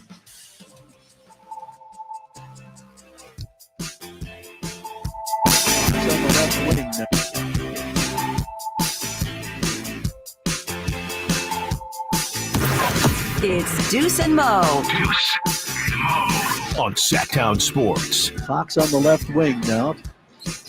Takes the dribble to the baseline, draws the foul, knocks down the shot, nodding his head in approval. So there he is, De'Aaron Fox with a 3-point opportunity, and he's got himself a 30-point game. He and Sabonis have combined for 64 points. Wow. After the free throw is made, that means they combined for 65 points last night, and they were efficient. Sabonis, 15 of 20, a season-high 34 points. Fox with 31 on 13 of 23 shooting. Both guys with double-doubles at 30 and 10. That's crazy because it's the only time in the Sacramento era that two teammates have had 30-plus points and a 30-10, like double-double. Yeah. In Kings history in the same game. So that's pretty insane stuff that both guys were able to do that in the same game. It just shows you how talented these guys are. Of course, Sabonis did it with the rebounds. Fox did it with the assists last night. Morgan, we've been talking about the NBA trade deadline. There's rumors galore. So many people wondering, okay, what are the Kings going to do? The only real rumor we keep hearing is that Matisse Thybulle. Yeah. Well, today on with Dave and Jason, Sam Amick, he's on each and every week with them. And he was asked about what he's hearing involving the Sacramento Kings and rumors. As far as what I'm hearing, it's funny. I don't question the reporting on the Thybulle stuff at all, but Memo hasn't necessarily gotten to his camp as far as the Kings being a real hot possibility at the moment. That was kind of pushed back on for me. So I'm curious to see if that develops at all. I think it certainly makes sense. You know, he's an interesting one because he's elite defensively, but then a liability offensively. The anti-Jokic, if you will. And, you know, they need guys who can defend. They need Davion Mitchell, but bigger, you know, and I know that's easy to, you know, you can't just kind of pluck those guys out of nowhere, and they have limited assets to work with because I don't think anybody's going to take on Rashawn Holmes and his $25 million. And Terrence Davis has had a few moments here and there where maybe a team is, you know, you can find a guy that we're not thinking of that can help you. Just defensively continue to have that be the X factor in their wins. I forget the exact numbers, but the defensive rating is far better in their wins than it is in their losses. And that's one thing we've seen all season long. There's Sam Amick talking about, the Thybulle stuff. I don't know how much there is to that at this point in time. Mm-hmm. And that's the thing about this time of year with trade rumors. It's like, what do you believe? Not much. Let me ask you this about Thybulle. Sure. What does it mean that the Kings are monitoring? What does it? It means there's interest. Yeah, I think, but they're monitoring it. Are they? Does that mean they're just staying in touch about hey, if Thybulle's available, we'll be ready to potentially talk? Who decides the verbiage? Yeah, that's what I want to know. It gets wild sometimes. Mark Stein and our buddy Chris Haynes, they just launched a new podcast, and they had some stuff about the Toronto Raptors that could impact the Kings in a big, big way. According to Chris Haynes, the Raptors are receiving a lot of interest in OG Anunoby. I feel like that situation's weird, right? Like he's missing games. He's missing this whole road trip. Nick Nurse is like, I don't know. I was surprised by the fact that he's missing that much time. Anyway, the Knicks have reportedly offered 3 first-round picks for Anunoby, but the Memphis Grizzlies and the New Orleans Pelicans are also interested in OG. According to them, there is an increasing belief that Anunoby is ready to move on from Toronto, and the Raptors are considered the key team to watch a week from the trade deadline. It's unclear what Masai Ujiri's plan is for the underachieving team, but both the Grizzlies and the Pelicans have a host of young players and draft picks they could offer to the Raptors in a trade for Anunoby. Also, both teams reportedly do not want to see the other land the talented two-way forward. So now you got a little arms race between the Pelicans and the Grizzlies, who do have their picks. They do have some young talent they can move in that. I know the Knicks want OG, and that I feel like the Knicks want everybody, and they've struggled landing some of these key guys. They did get Brunson. He's probably going to be an all-star. Give them credit. But, man, if the Pelicans and Grizzlies are in on that, that would shake some stuff up in the West. And doesn't it seem like out of all teams, when it comes to the Grizzlies and the Pelicans and OG, that it could make sense, not only from a roster standpoint, but they would actually have some of the younger pieces or some of the picks to give up to the Raptors. When you look at the Kings, obviously we all here in Sacramento are like, yeah, just make it happen. Just trade so-and-so, so-and-so, so-and-so. Sam Amick, like he said on the morning show. Rashawn Holmes doesn't seem like there's a lot of interest there. You know, a lot of people just want to package him in whatever trade deal there is, and it's just not a serious thing to talk about. So with the Grizzlies, with the Pelicans, it looks like it's something that they could do without breaking down their entire team. That's exactly it. And so that's the benefit of having, hey, a surplus of young talent. You draft well. Even if you're in the teens, you draft well, because maybe down the road you could package some of these young guys and go after some like a OG Anunoby. I think the one thing about OG, he's a media darling. The media loves OG. When OG's right, he looks pretty good out there. Yeah, he does. I think in some cases he can be a little overrated by the media. Okay. Because I think part of it is he just hasn't been able to stay on the floor. But as a two-way threat, he can do some really nice things, right? He's long. All of a sudden you add him. It's not like OG has to go somewhere and be the guy. And so if you add OG to Memphis or New Orleans, that changes things big time. Now, the one thing I would say about the Pelican side of things is, all right, you're adding another injury plagued guy to Zion, who's injured a lot, to Ingram. Okay. Yeah. I mean, you're gambling. Older. Yeah. CJ's, I mean, you're gambling a little bit there, but if those guys are healthy and you've got Ingram, you still have Herb Jones, you've got CJ McCollum, Zion, that's scary. And then the Grizzlies with OG. Dude, both those teams, when you add OG, and after saying, you know, the media seems to give him a lot of credit, I understand the credit, especially when healthy. Whenever we add that in, when healthy, 6'7" small forward. You look at that small forward position. Plays great defense. He plays fantastic defense. I feel you talk about him being a two-way guy, being able to really excel on both ends of the floor. That position, there's not a lot of strong players at that position. And that's why even when it comes to Harrison Barnes, I almost said Harrison Ford for some reason. When it comes to Harrison Ford. Yeah.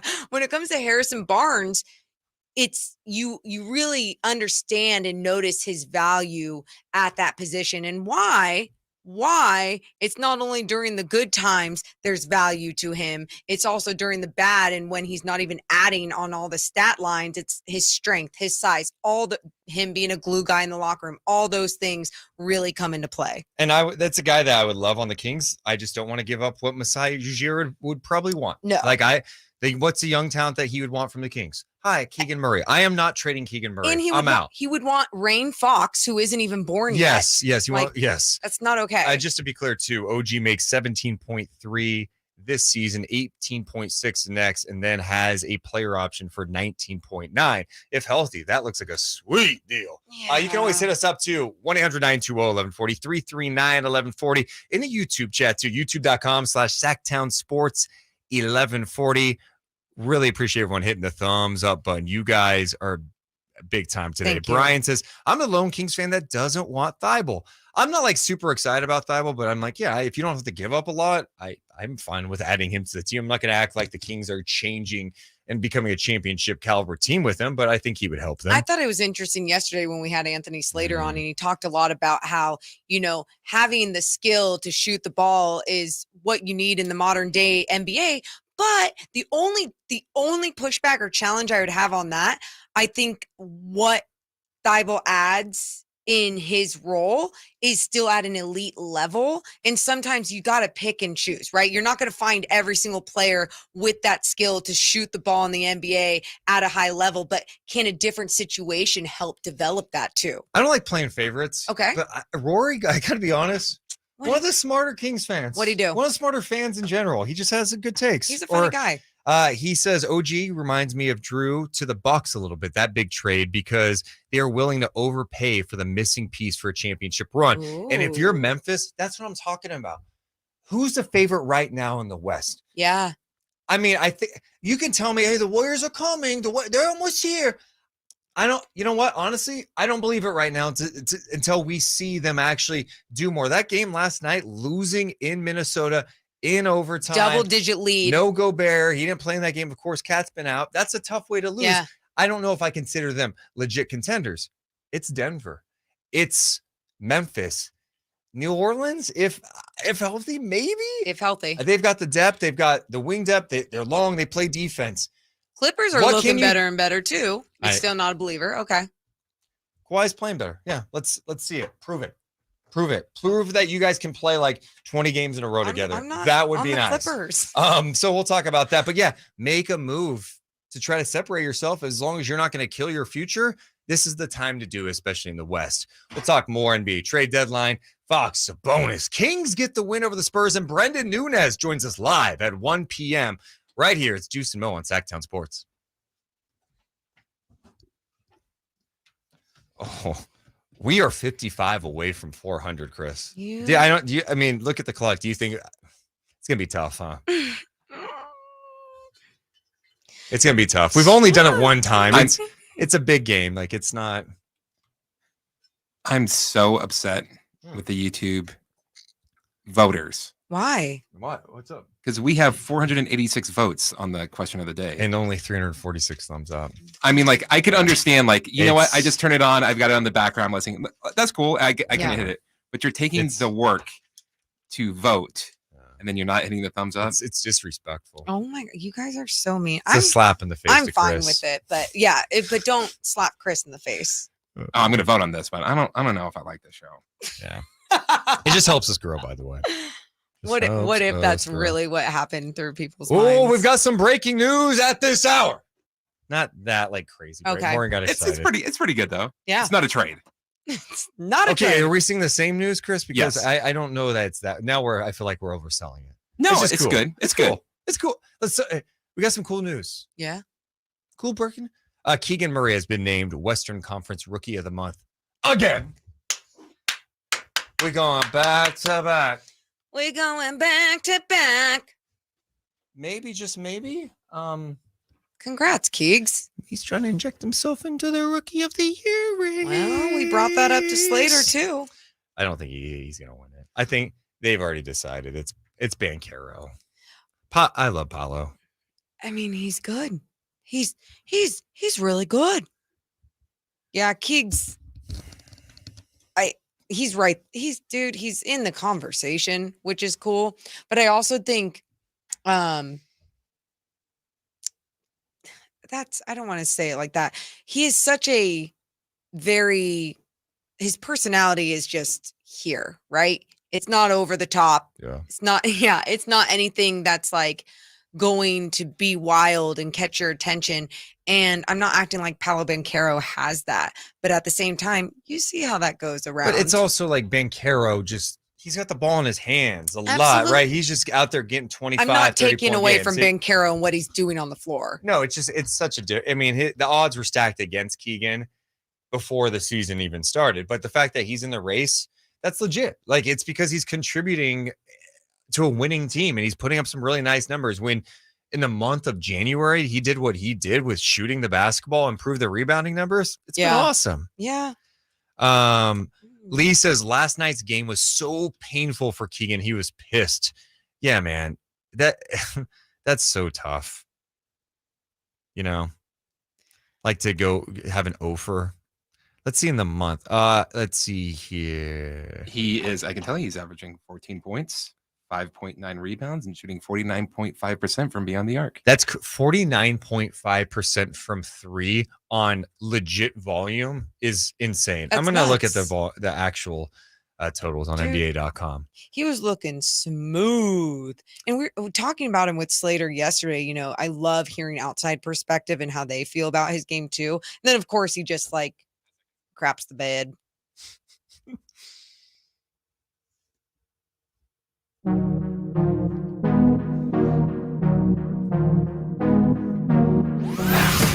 It's Deuce and Mo on your local sports leader. Sactown Sports.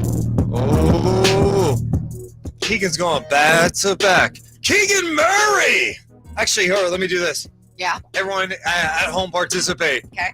Keegan Murray. Keegan Murray winning back-to-back Rookie of the Months. It was just announced, and what a month it was for him in January. Morgan Reagan, he stepped up in a big way. You talk about the three-point shooting, 49% from three, and he wasn't taking just like 2 a game, right, Morgan? I'm pulling up the January numbers right now because I want totals. I want people to really understand what he did in the month of January. And for Keegan Murray, it wasn't just, he played well for the Kings. Keegan Murray in the month of January, 14 points. He did it on 51% shooting from the field, 49.5% from three on 6.5 attempts a game. Mm-hmm. Not on 2 attempts. No, he's taking a few a game. He's your rookie. No, he's taking 6.5. That is incredible shooting numbers from Keegan Murray in the month of January. And when you look at 3-point makes, I'm going to bring up the totals for January, Morgan, in the National Basketball Association. In January, Keegan Murray was red hot from 3. He was 9th in makes, 48 for 97 from 3. That's incredible efficiency. Dude, you talk about the 6 threes attempted on average per game. And you watch these games, not only the way that the ball comes off his fingertips, his form, the technique, it's beautiful, it's smooth, everything.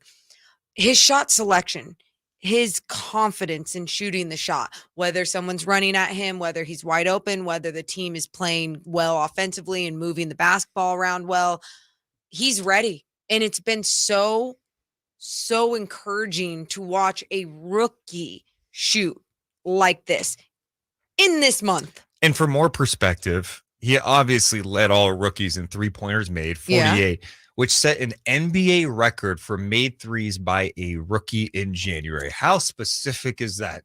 I don't care. I'll be honest, I'll never forget where I was when Keegan Murray accomplished that. Neither will I. That's pretty awesome, though. Yeah. He also led all rookies in 3-point shooting, 3-point field goals per game, and games with 5+ threes. He ranked tied for 9th in the NBA in 3-pointers made that month, and 4th in 3-point field goal percentage, minimum 3 attempts a game, 10 games played. Among rookies in January, Murray finished 2nd in total rebounds, tied for 2nd in double-doubles, 3rd in total points, 4th in points per game, and 5th in rebounds per game. So, question. Yeah. If you were an athlete and you got named Western Conference Player of the Month after a game like that last night, how does that make you feel? Yeah, you know what's so funny with Keegan, too, is like if you're like the people that your box score watchers. Yeah. He was 0 for 8. What an awful night. Dude, he just missed some shots last night, man. He had some really good looks like usual. It was one of those nights. They didn't fall. Yeah, it's tough to see after you see him accomplish so much for the month, but at the same time, exciting things ahead for this rookie and for this King squad. And yeah, this just pushes him more and more in that conversation of Rookie of the Year. Even if he doesn't get it, put him there because it just makes it more and more exciting for this city and everything we get to accomplish with this team. You think he has a shot if he keeps this up, or do you think it's pretty much Banchero? I think it's pretty much Banchero. And like I think even that's what's wild too. What year was it when we had to deal with the conversation of injury? Was that LaMelo? Was that his rookie year when he had the injury and then he ended up winning Rookie of the Year? I forget who it was, but either way, I remember that being a huge part of it. Like, can they win Rookie of the Year after being injured for half the year? I think Rookie of the Year conversation is just so different when it's way more different than MVP conversations and all NBA teams. All right, let's check in with our buddy, your buddy. You're actually wearing his face on your chest right now. You're wearing his crew neck, a Why Not crew neck. Let's welcome back to the show today. He is Coach Nick. What's up, Deuce and Mo? Hey, man, what's Hi, up, Nick. dude? How are you guys doing today? So after the Kings win yesterday against the Spurs, why not beat the Spurs yesterday? And, Lakers play Indiana today. So, Indiana's on the back-to-back, and we play tomorrow. We're in Indiana right now, and we're going to have to win tomorrow. We're going to have to stay strong, play stronger, win your game tomorrow. Just win your games on the road. And go ahead. Beat the Indiana Pacers, beat the Pelicans, beat the Houston Rockets, and come back home with a good record. Oh, I love it, Nick. I love it. Well, Nick, it's a big day today because this afternoon, 4 o'clock is when we're expected to get the official announcement of if Fox and Sabonis both make the All-Star team. Are you nervous? Do you think both guys should be on the team? I think they should be on the team, and I will be excited. Aw. Hey, why not make the team? Why not make the team? Why not go to the All-Star? Yeah, why not go to All-Star? Nick, I love your breakdown of the Indiana Pacers. Do you think Tyrese Halliburton will make the All-Star team? We're not sure. Oh, sure. That's We're not a good sure. point. You worried about him coming up on Friday, though? I mean, taking on his former team again? I'm worried about it, and what I'm worried about is I think Indiana should lose to the Lakers because the Lakers are going to blow them out. Whoa. The Lakers are going to blow out the Pacers tonight? Do we want that? They should. I don't know, Nick. We don't want them. We don't want the Indiana- Don't you want the Lakers to lose? I mean, they're our rivals. Yeah. Ooh, Yeah, no, that's a good rivals. point. It's a good point. Well, And we don't play the Lakers anymore. yeah. Yeah, Well, that's Nick, a good point. I appreciate you checking in. Any other thoughts before you leave? Do you have any messages for Kings fans to maybe the players or coaches? I do want to say that tomorrow that let's keep up the good work. Let's keep doing what we're doing and keep winning your games. Let's go. Why not? Why not? Come back home strong so we can beat Dallas. We have a back-to-back against Dallas. Oh, I can't wait for that game. All right, sleep beams. Sleep beams. Sleep beams. There you go. There's our guy, Nick, checking in. Classic Nick. Yeah, I those love games him. next week against Dallas are lining up to be massive. I'm not trying to jump ahead, Morgan, but you're looking at the standings now. The Kings are 2 games ahead of Dallas right now. You play them back-to-back. In fact, you play them on trade deadline day after the trade deadline. Oh, wow. Oof. That's what. Then you play them the next night, back-to-back games against Dallas. It's going to be tough, but Deuce, you and I were talking about this too. If the Kings were to have a first round playoff matchup, who would you want it to be? And you said the Dallas Mavericks. Why?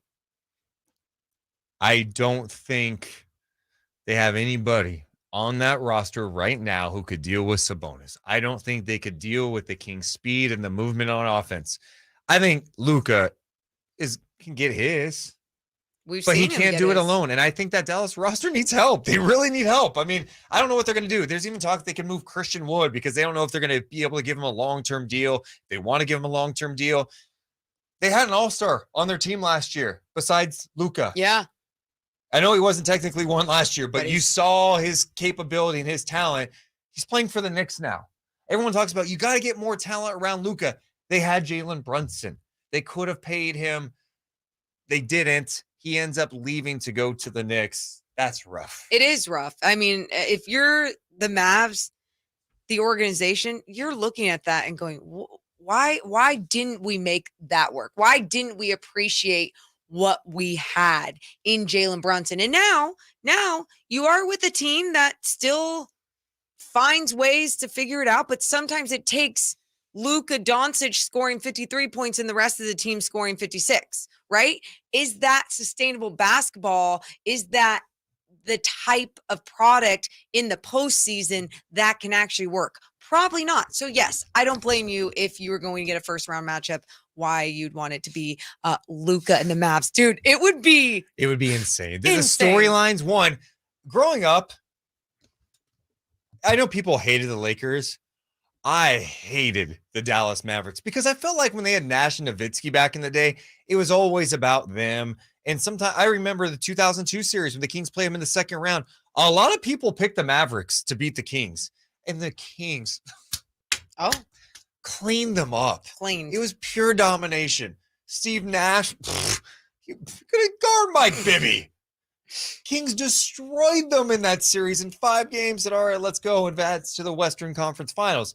But I just think there's so many storylines, right? The past, but also like the Luka dynamic and where the Kings are at. I know we're getting ahead of ourselves a little bit, but it's fun to think of. It's fun that we can have this conversation. It is. That And we're 50 games in, and this is tracking in a great direction. Realistic, right? Could you imagine if it did all fall apart? Yeah. Yes, but I can because it has. I can't. It's not going to. Okay. Not this year. Look man. at that energy. Not this year. Love the vibes. Why not? Why Thank you. All right, coming up next, our final hour, and we kick it off in a big time way. We bring in the guy from the Kings Beat, from the Kings Pulse podcast, the one and only Brenden Nunes. We're talking trade deadline, All-Star game, Kings basketball. That's straight ahead at 1 p.m. on Sactown Sports. 369, baby. We're 30 away from. There's no way. 370. I did not think 400 was on the table tonight. Why? Today. I don't know. I didn't have that vibe. I always have that vibe. I appreciate all of your vibes out there, everyone. 525 votes. 525 votes. I was like, what is he talking about? Oh, yes, I do recall. Joe says Mavs are a joke. How have they not built a winner around Luka? No, and it's a fragile time, I think, for them. And, I think maybe at some point they're going to need to shift their style of play. I think Luka is totally capable of shifting that a little bit and still getting his, but having more of a team concept. But they do need more players around him. I mean, I don't think anyone walks in and faces Dallas and goes, I'm really stressed about other guys on the team. Tim Hardaway can get hot. He can. But that's it. Dinwiddie has moments. And he could. Christian Wood pretty consistent, but just like at that level, like, hey, you got to make sure don't let Dinwiddie beat you, right? That's what the game plan is when you go in. And obviously, like we're starting to say, Christian Wood, his size, his dominance in the paint, being that lob threat, like still can play up, but defensively, that's where you attack. You attack their weaknesses, their flaws, a liability. Did you send the link to Brenden? Yes, I did. Sweet. Okay, cool. And he tweeted it. Thanks, Appreciate Brenden. Gosh, what was one of the things I want? Oh, that's one of the main things I want to ask him. Yeah. If he would be upset the Kings didn't make a trade at the trade deadline, because I know that was something he had put out. He would be so upset. I'm so angry. I'm Brenden. What if he talked like that? It'd be like, we're not doing this anymore, Brenden. If he talked like a little kid, like a real little kid. I'd be like, you need to go. I'd have Keegan has really shown up these last few days. Would we just have to make fun of him the whole time? No. We need to have Pernille on though. Our 16-year-old future NBA executive. Can we write him a fake doctor's note, take him out of school, bring him in here? Or is that what do you think he kidnapping? would do if he was like, hey, Mrs. Jones? Yeah, Pernille. I have a segment on with Deuce and Mo. Can I step out of class for 15? Do you think they would let him, or would they be like, no, you can't? I think they might let him. It's for his professional development too. He's a future NBA GM, you guys, and he's 16 years old. We hype him up. He gets a GM job, and he's the worst GM in NBA history. And people blame us for it. You guys empowered this guy. He's awful. He treated people poorly. He could not evaluate talent. Toxic. What were you thinking? He was using that AI chat GP thing the whole time. Every time chat GPT. What is it called? Oh, GPT. Every time he was talking to us and actually didn't know what he was talking about. Yeah. That would be funny too. Great angle. Charlie says, I keep hoping the Suns turn into a dumpster fire so we can get Torrey Craig in the fire sale. That's not a bad call. Yeah, that's what's tough about the Suns, because I think in their minds, they're like, hey, I know it's bad. We just got crushed by the Hawks at home. Weird vibes with Ayton sometimes. CP3 looks older than ever. But hey, Booker's coming back. Maybe we can make a run. And I think that's probably what they'll end up doing. I don't think they're going to sell. Torrey Craig, by the way, expiring deal of $5 million. A guy with veteran experience, pretty tough, been on winning teams. He's played in playoff games, good role player. And he's been playing a lot this season because of everything. He started a lot of games for the Suns. So He's shooting the three well, by the way, at Ooh. just under 40% from downtown. Yes, So, yes. yeah, I mean, I just don't know that the Suns are at that point where they're like, yeah, let's go ahead and start trading some things like that. They're sitting at 27-26. Stand by. We got the update. And Brenden Nunes coming up. Sactown Sports. Headlines. I'm Chris Rillard with your Sactown Sports headlines. Sacramento Kings pulled away from the San Antonio Spurs last night to win 119-109. Kings All-Star hopefuls had big games with Domantas Sabonis getting a season-high 34 points along with 11 rebounds. And De'Aaron Fox also got a double-double with 31 points and 10 assists. Kings are off today. They'll be back in action tomorrow when they visit the Indiana Pacers. You can listen to tomorrow's game right here on Sactown Sports. Kings forward Keegan Murray has been named the Western Conference Rookie of the Month for the second consecutive time. In the month of January, Keegan is averaged 14 points, 5.9 rebounds, and shot 49.5% from beyond the arc. Question of are Domantas Sabonis and De'Aaron Fox All-Stars will be coming to an end today when the All-Star reserves are announced. Fox and Sabonis made a big case with their game last night and are hoping to hear their names called on TNT at 4 o'clock. And now more of Deuce and Mo with our guest, Brenden Nunes.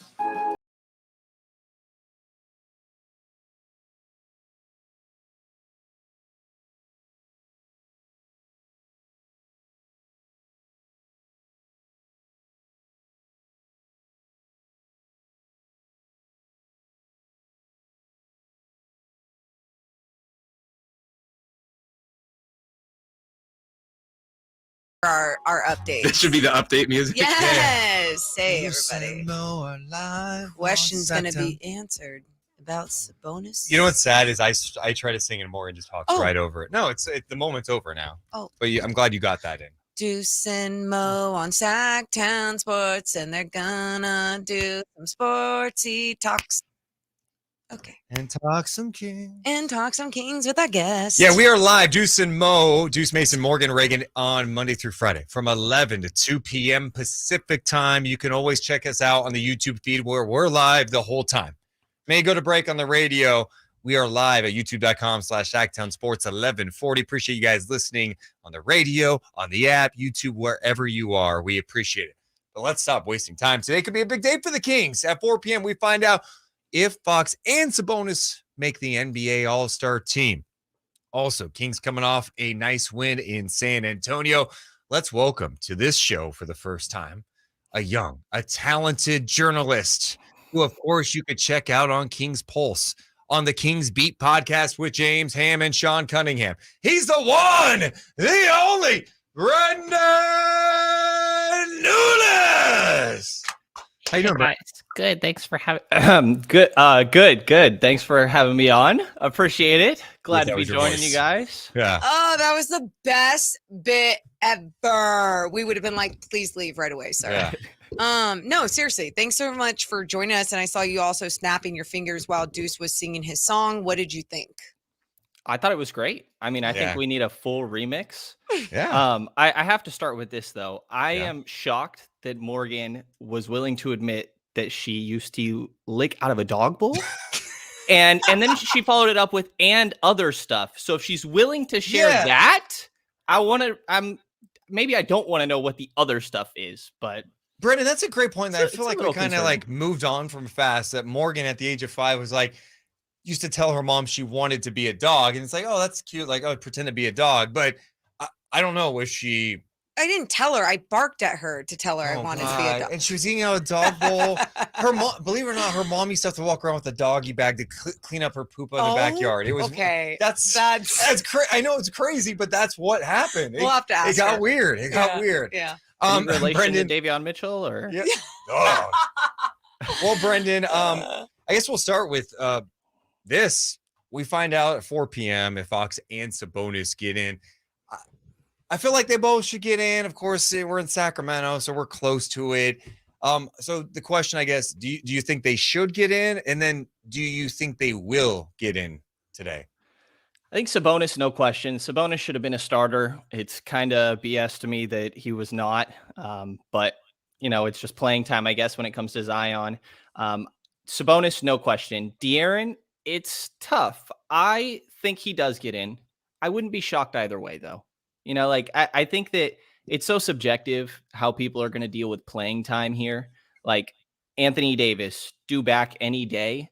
I think I've heard some people, I think that you guys were talking about, Nate Duncan has pitched the idea of like, it could look really weird at the end of the year if a guy didn't make it because of playing time, when at the end of the year, he still played a lot of games, but he was just unavailable at the time of selection. But 80's missed a lot of games. You know, I think that Paul George could fall into that. Desmond Bain, Jaren Jackson. Like, I think it's just so subjective that I don't have all too much. I don't feel like I could sit here and say De'Aaron will 100% be in. He would be on my ballot. But it's just so weird with the differences in availability and how different voters are going to view that. I think that's so interesting too, about like the whole perspective of, but at the end of the year, if AD plays 65 games, or it's like, but this is based on what we've seen at the start of the season. It's a mid-season event that the league puts on to acknowledge the All-Stars. So I think those players, if they continue, let's say AD ends up playing every single game from here on out, and you look at it and goes, oh, he had a big impact. He was huge. He'll be on the All-NBA team. You could still acknowledge it this way. I guess I view it like, hey, I need you to play games. And especially when we're at a point where it's like we're deciding between players who are close in production this year, I'm going with the guys that are winning and playing the most games over the ones that are playing 29 games, even if they're really talented players. Absolutely. Lauren? And that's why, Brenden, I'm curious too, because Deuce and I have kind of talked all day about what matters to us, our criteria, sort of, I guess. What about for you? What would be your criteria, or is it just really the impact that a player makes on a team? Does some of their past resume kind of drizzle into your mind when you're thinking about what just makes nice just drizzle. Like drizzle, just like, does it drizzle from the top about what makes an all-star? I mean, I think a bit. It shouldn't matter. It shouldn't factor in. But for somebody like Dame, when he has his slow nights, it's easier to say like, oh, well, that's Dame. He's going to be fine. Right. And Dame's been phenomenal. His last 10 games, I think he's averaging something like 38. He's been ridiculous as of late. And I know votes went in prior to a couple of those games.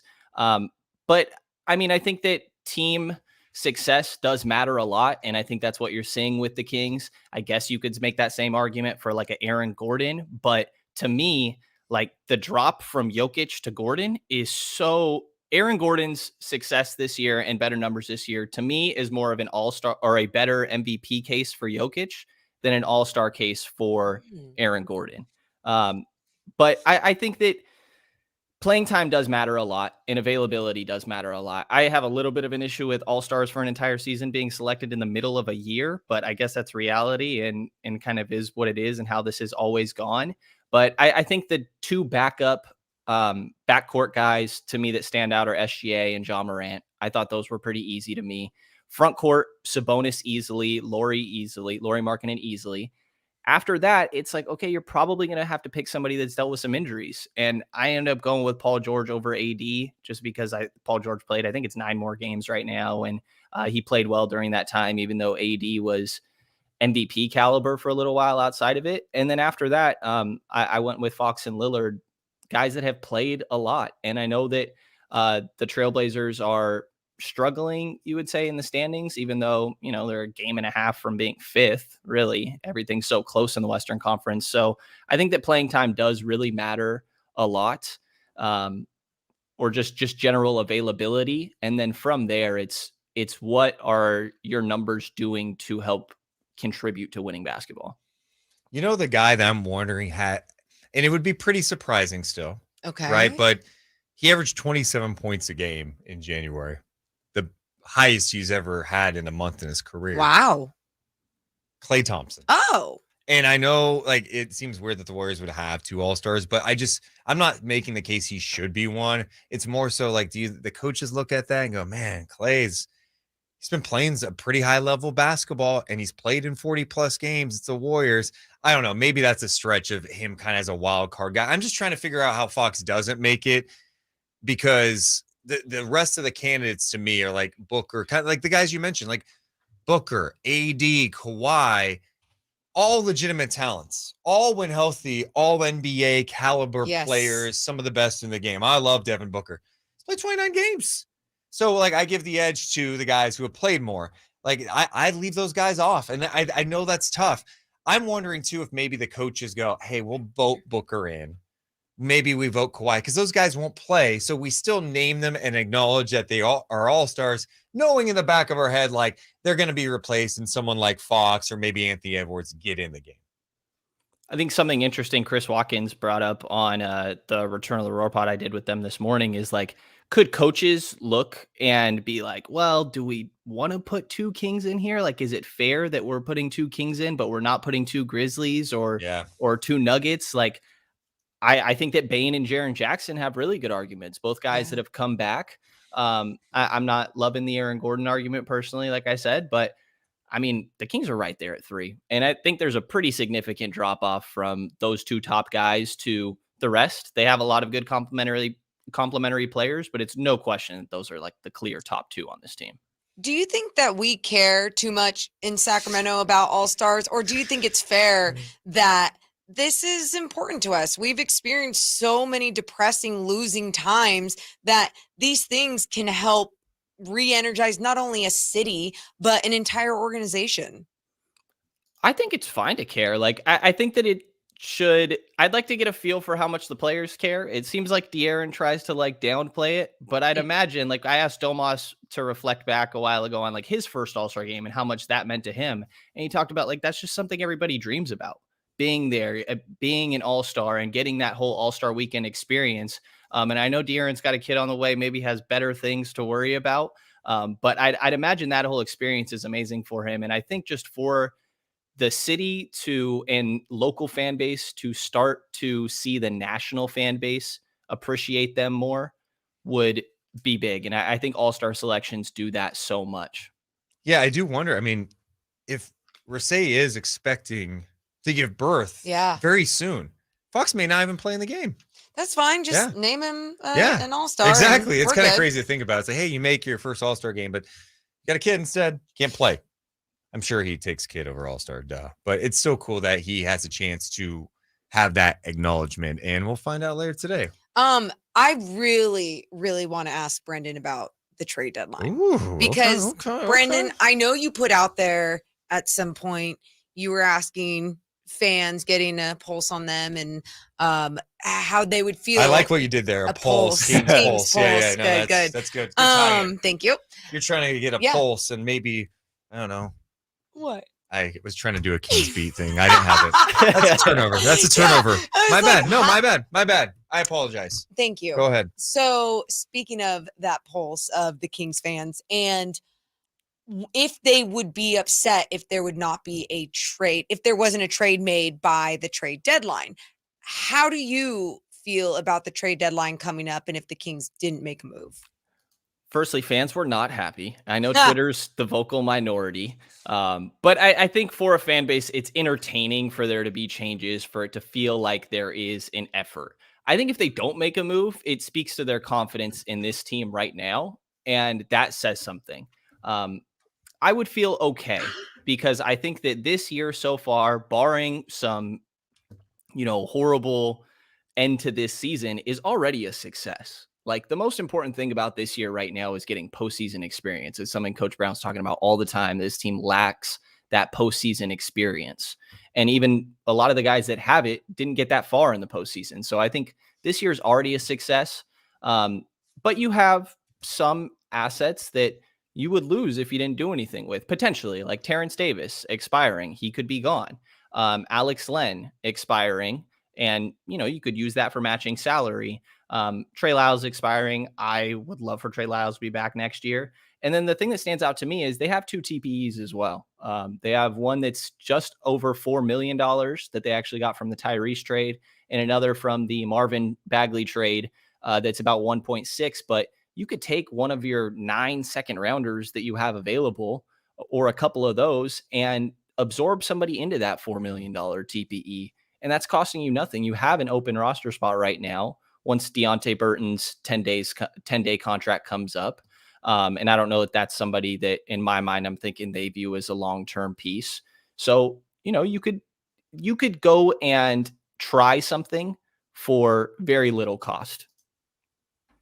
That's interesting. Yeah, he just pulled it right into the trade exemption. I think that's why they're leaving that roster spot open. I saw some people going, how do you didn't really see PJ Dozier? How do you know, like if he could have helped the team or not? He's got upside. It's like, yeah, but you cannot guarantee him for the rest of the year. You need to maintain that flexibility for that open roster spot, whether it's on the buyout market or you just suggesting like they could just take on a piece in a trade by using the exemption or second round picks. Are there names out there that you're interested in at this point? Like, do you have a list of players that you would like to see the Kings target realistically at the deadline?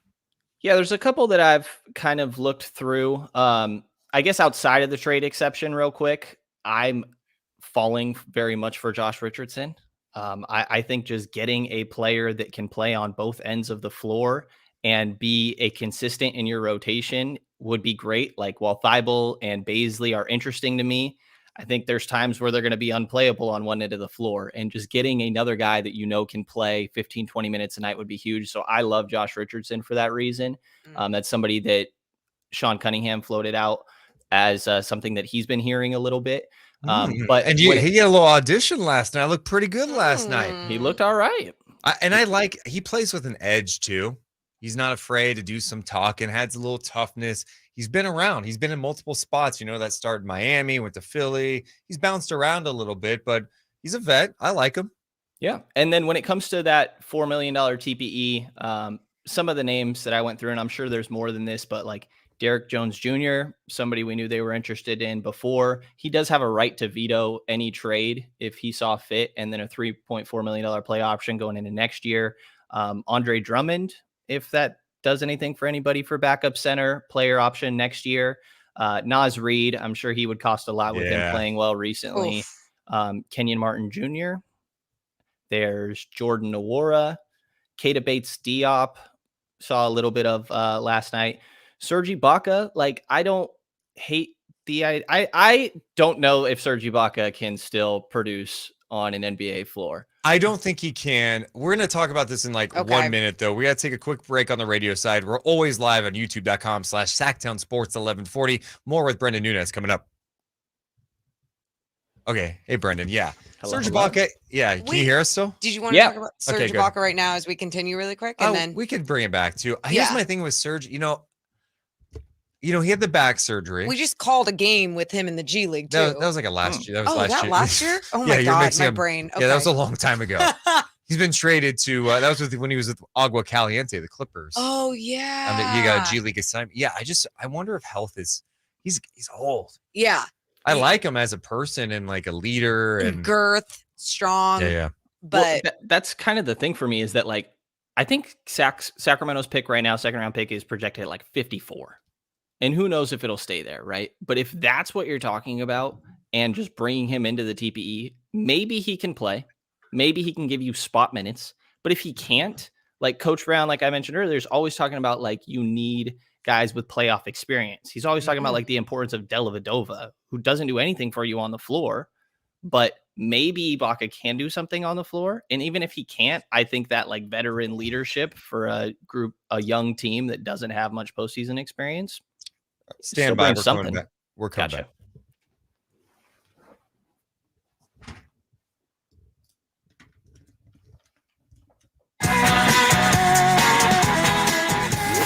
It's Deuce and Mo. Deuce and Mo.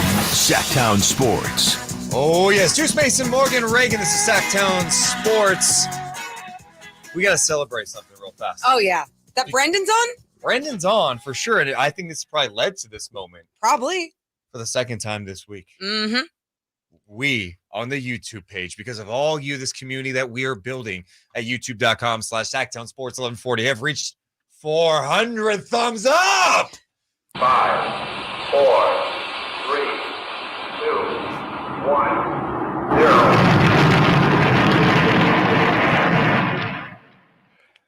Turn down for what?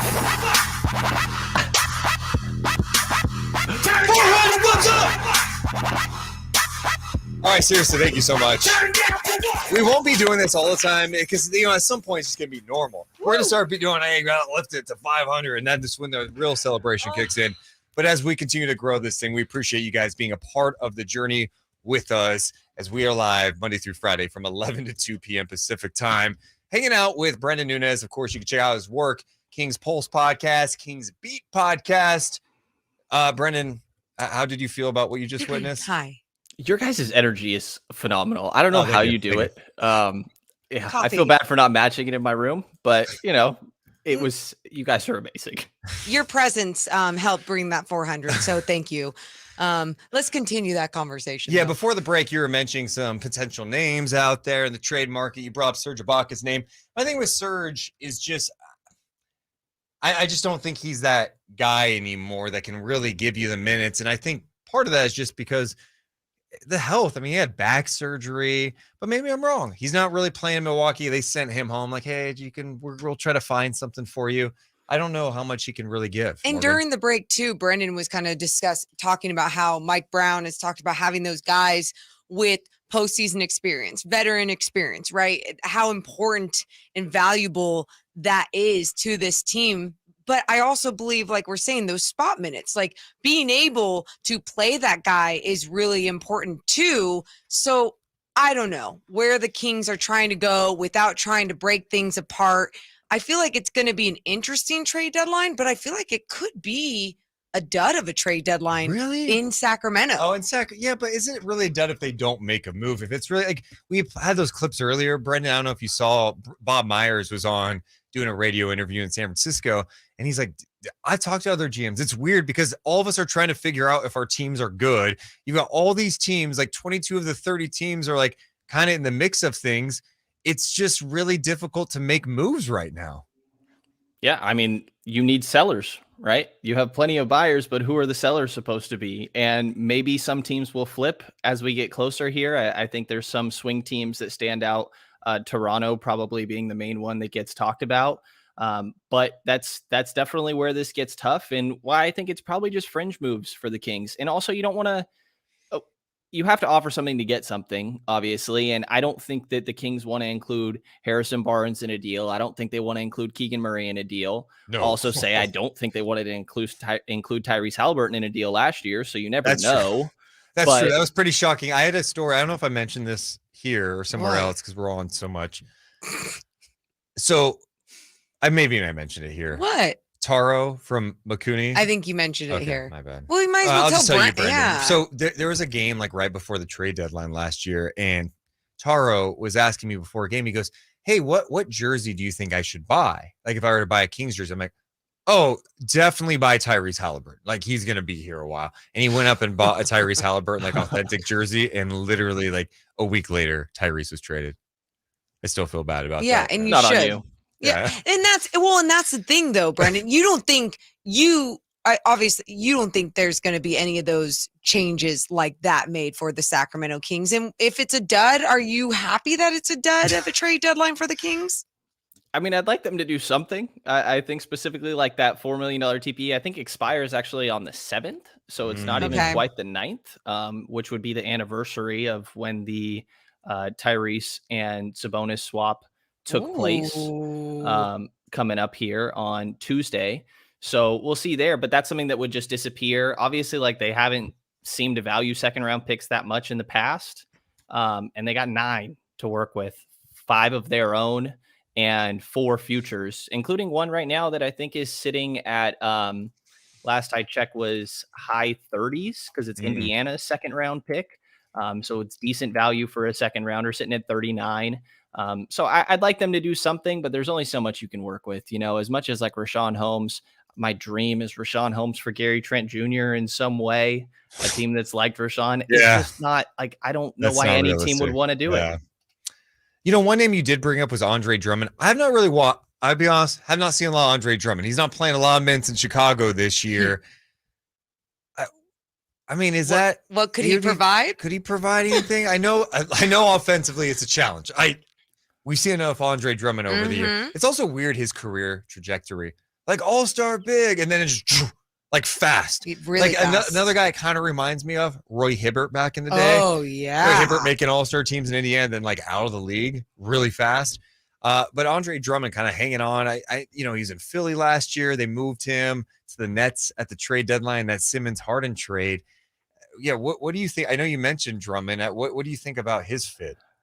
I don't love it I necessarily. don't either. It's more so just like figuring out like what can you do with this TPE that like wouldn't cost you much. So like, what does it really hurt to try? I guess is kind of my perspective with that. The one thing with Drummond is that he does have money going into next year. It's a $3.4 million player option, not much, but there's something. Yeah.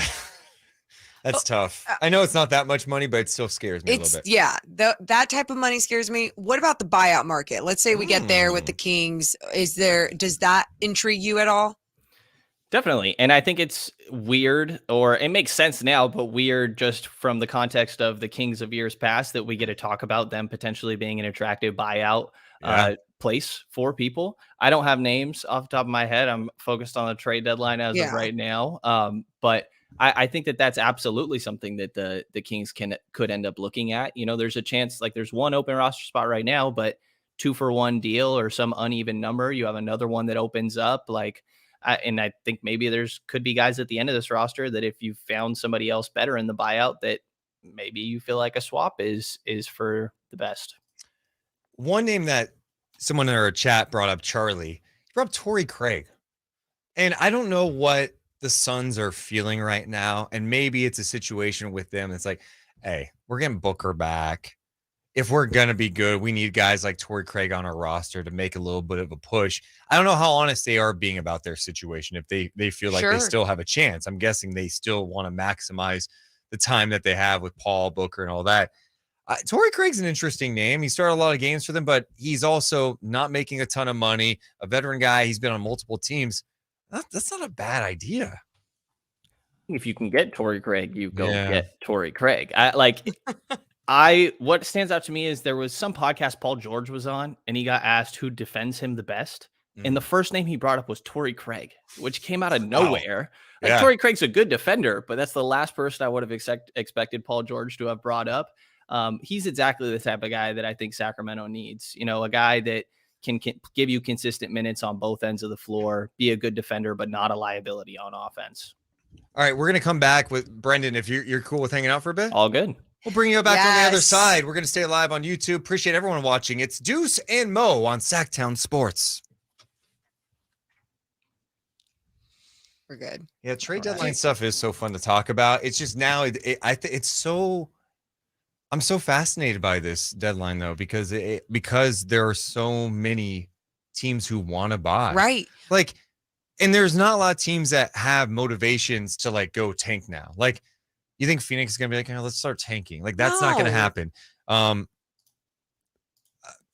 Lakers have there's no point in them trying to lose games. You guys, Portland. Brenden, like, especially how crazy is it too when we started this season and everyone's like, well, everyone's going to tank for Victor Wembanyama. Right. And now you're seeing this where the Jazz was going to be your main team tanking for Victor Wembanyama. And that's completely taken a whole different turn. That changes a lot of ways that people are probably looking at tanking and what they can actually do in a season with even a team at this caliber, huh?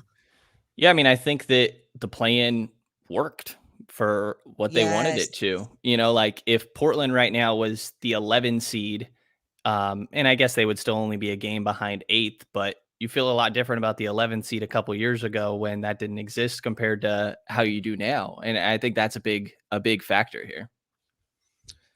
I know James Ham has mentioned Mason Plumlee for I think 7 years. At least. Yeah. I feel like he's going to be really expensive. The whole or do you think that's all forget talk? What the reporting was, like a first-round pick for him, someone said the other day. I don't what? Like, that makes no sense to me.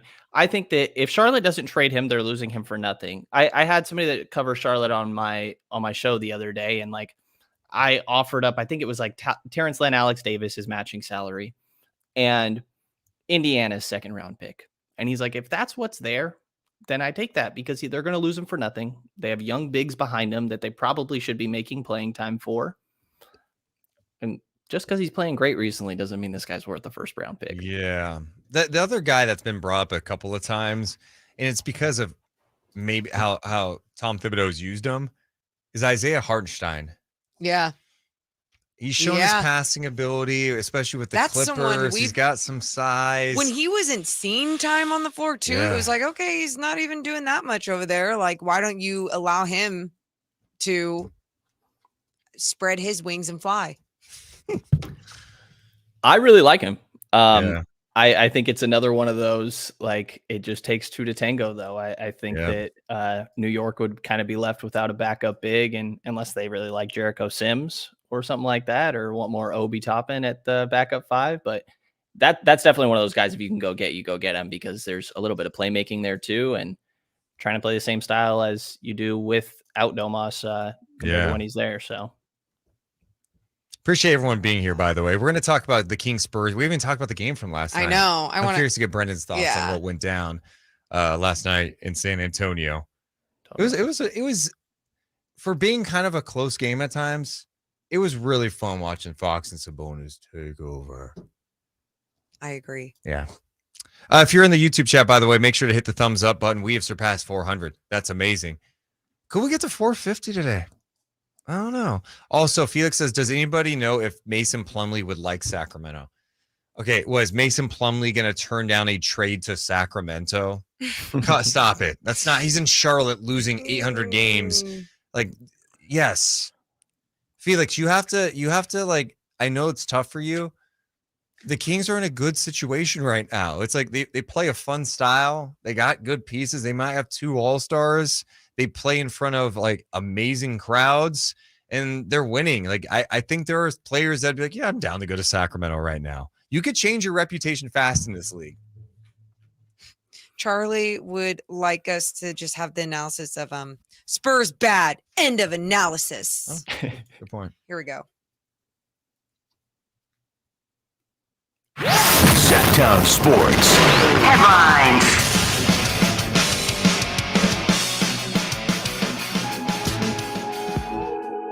I'm Christopher Ladd with your Sactown Sports headlines. Sacramento Kings pulled away from the San Antonio Spurs last night to win 119-109. Kings All-Star hopefuls had a big game with Sabonis getting a big season-high 34 points along with 11 rebounds. De'Aaron Fox also got a double-double with 31 points and 10 assists. Kings are off today. They'll be back in action tomorrow when they visit the Indiana Pacers. You can listen to the game right here on Sactown Sports. Right here. Kings forward Keegan Murray has been named the Western Conference Rookie of the Month for the second consecutive time. Okay. In the month of January, Keegan is averaging 14 points, 5.9 rebounds, and shooting 49.5% from beyond the arc. So many threes. And now more of Deuce and Mo with our guest, Brenden Nunes. Chris got rid of the hard rock update music. A little slow. Although I think when that song that music's on, you gotta slow it down a little bit. His was perfect. You are perfection. It's Deuce Mason. It's Morgan Reagan. Deuce and Mo on Sactown Sports coming up at 2 p.m. Cattles and Rami. They'll be live for the big announcements. Ooh. Fox and Sabonis. Do they both get in? We're hanging out now with Brenden Nunes from Kings Pulse and the Kings Beat podcast. Does great work. He's at every Kings practice, every Kings game. He's all about being around the team. The guy, he's a grinder. He grinds, man. He's a dog. Is he a dog? Brenden, would you say you're a dog? I don't think as much as you two are, specifically you, Mo. Don't think so. I'm just trying to keep up with you two. Oh, yeah. Well, we appreciate you hanging out with us. We haven't even talked about last night's game. Kings go to San Antonio, get a win against a bad Spurs team. I'm curious, what jumped out to you about last night's win for the Kings?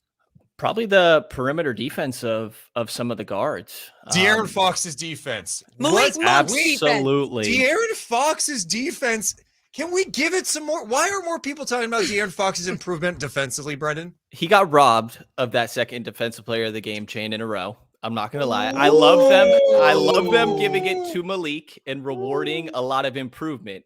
When Chris played his whole weekend beat, it just makes me think of Malik's XO tattoo that he's got going on. Okay. But I think I like that it's getting rewarded. Malik was better on defense, but De'Aaron, like Malachi Branham, probably could not sleep last night. I'd be having nightmares. Like, he could not guard De'Aaron on one end, and on the other, De'Aaron is setting the tone defensively at the point of attack. And this is the second game in a row we're seeing it. You know, I think that first game against Minnesota, the defense was tough. He kind of D'Angelo Russell was a little bit doing whatever he wanted. But that second game, he came out and made sure to be physical with him. And when De'Aaron is locked in, he has no issue with physicality, very willing to do it. He's got length. He's got quickness. He can get around screens when he's locked in doing it. I thought that he was phenomenal these last 2 games defensively. It's so cool when you see this team locked in defensively, but when you see them locked in defensively along the perimeter, that's where everything gets going. Just like you're saying with De'Aaron Fox deflections, Harrison Barnes deflections, steals. We're seeing Malik Monk had 3 last night as well. And I think that's a huge thing to look at, which is surprising because then there's so many times last night that we're still talking about the bad defense by the Sacramento Kings because it was a Spurs team that was finding ways to score on them. And I think that's something that we still need to see improve as we go forward. But at the same time, you're seeing them respond a lot more to their mistakes, I feel like, in some of these games, making those in-game adjustments to pull out those W's. I do think that's so true. And I think part of this too, you're taking on a new team. Yeah. Right. There's a lot of new pieces on this team. And not all of these pieces have been like defensive minded guys throughout their career. Yeah. You're asking them to do different things. You're asking them to learn each other quick, build that trust, communicate. And I think you're seeing as the season goes on, look, they're still not going to be a perfect defensive team. Like they need better pieces too. But I think as the season goes on, I think we're starting to see more and more stretches of consistent team defense. And I think that does start with De'Aaron Fox. And I guess that's my next question is how do they get that consistency from like someone like Fox, where it seems like he's having more and more good moments? What's it take to have him be consistent on that end? Yeah, I mean, that's a tough question. And that's always been the thing with De'Aaron, right? And I will say somebody in the chat, Victor in the chat pointed out Malachi Branham had a career high. A lot of it was in that second half when he's getting De'Aaron switched off of him with how much the Kings switch. I think that you're never going to be able to consistently do it in an entire game, I don't think, without like having specific defensive talent. But if you can get 15 minutes of good defense when you're one of the best offenses in the league, you can run away with a game in one quarter if you lock up. And I think we've seen that more so throughout these last, 10, 20 games where there's just been quarters, specifically in second halves, where the Kings go put the clamps on someone and then their offense is able to run away with it. Like if the Kings are hitting shots last night, I think they've just improved to 4 and 9 in the games where they make 10 or less threes, which I didn't think that there would be 15 games or 13 games at this point in the career in the season where they haven't made that many threes. But really, it doesn't need to be in the entire game. Just don't be horrible for the other 3 and lock up for 1. And I think you can run away with it with how good your offense is. And speaking of not making shots, obviously as a team, things didn't look great. But Keegan Murray last night missed all of his shots from outside after we've seen him have such an efficient January and now named Western Conference Rookie of the Month. What did you think was going on with him in his play last night? I thought that he was fine. I thought that defensively, there were maybe some moments where he could have rotated quicker. There was the one that obviously stood out that Mike Brown pulled him to the side for, and the broadcast did a good job of showing all of that. But like offensively, he tried to poster somebody. And to me, like that's a good enough. That's all I need. That's all I need. He's a ridiculously good 3-point shooter. And I just wrote about this on the Kings Herald recently, like the growth we've seen from Keegan throughout this last month. It's all finishing, being aggressive. And Coach Brown has talked about like the pull-up game that Keegan Murray has, he thinks is ridiculous. And we're just seeing the beginning of it. So like attempting to poster somebody is all I need from Keegan on a night because the 3-point shot's going to happen. Yeah, I think that has been one of the bigger surprises for me with him. Sometimes you talk about young players and it just takes them so long. It's like they make the same mistake over and over again, over and over again. And I mean, they're young. They're going to do that. Maybe they play a little soft, or some guys get a reputation of, hey, they're a soft player and they just can't get out of it.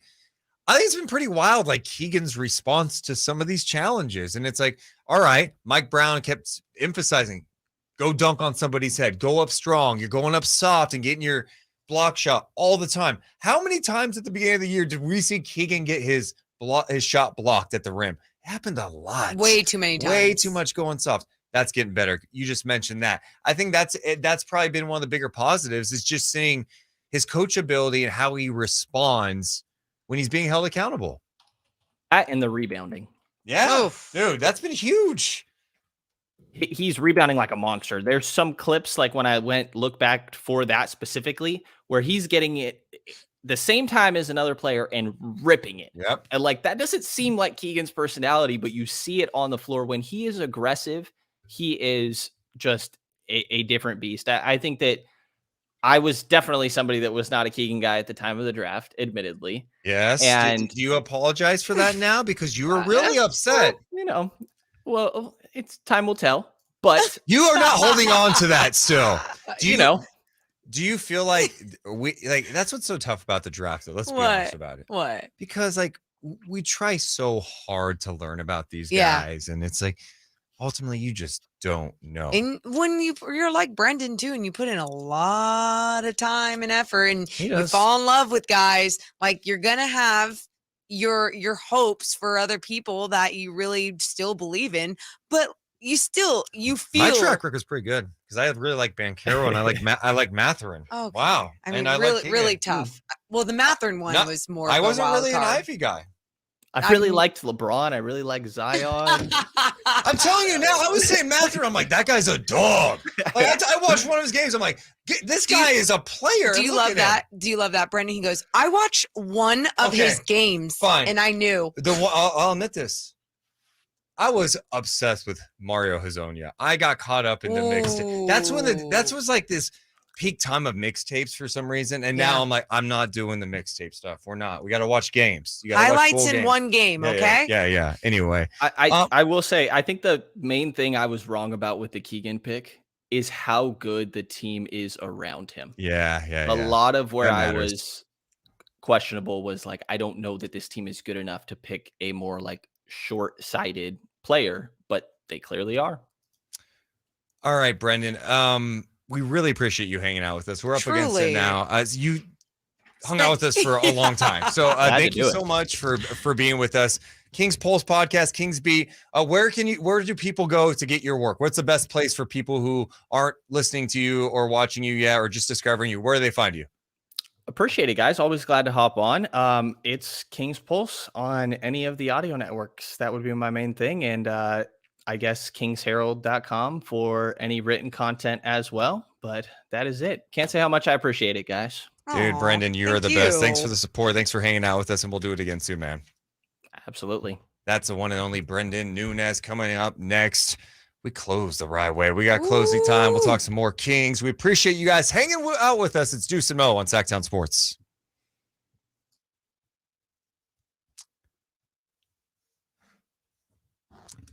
YouTube chat. Appreciate you guys. We're at 435. I was joking about getting the 450.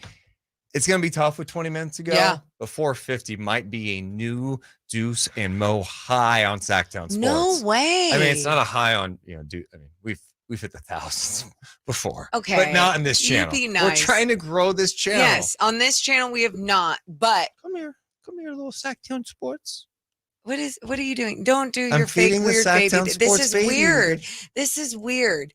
This is weird. Me acting like a dog as a 5-year-old, not as weird as you at 34 acting like a baby. What was that? What was the point in saying 34? Wait, I don't know how old you are. How old are you? I'm not 34. 32? Oh my God. I'm what a joke. So sorry. You're embarrassing. In your 30s, I mean? I don't know. I don't even know. After you reach 30, you're supposed to stop counting. Really? Mm-hmm. Good, because I forgot how old I am. Yeah. The only reason why I remembered is because I had to do all this workday stuff, and then it tells you how old you are. And I'm like, oh, really? It is weird as you get older, you do forget how old you are. 100%. Yeah. And I remember when my parents used to do that, I was like, oh my God, like figure it out, do the math. And now I'm like, oh, no, I get it. The worst thing is when you see like, oh, this happened 20 years ago. And you're like, oh my God. Oh yeah, it's the worst one because, growing up, it was like 1980 felt like, oh, that's 20 years ago, right? Yeah. Like in your head. But Yeah. 20 years ago is 2003. So gross. I saw that the Chronic is re-releasing for it's like its 30th anniversary. I'm like, no. Oh my God. Yeah, that's crazy. Oh no.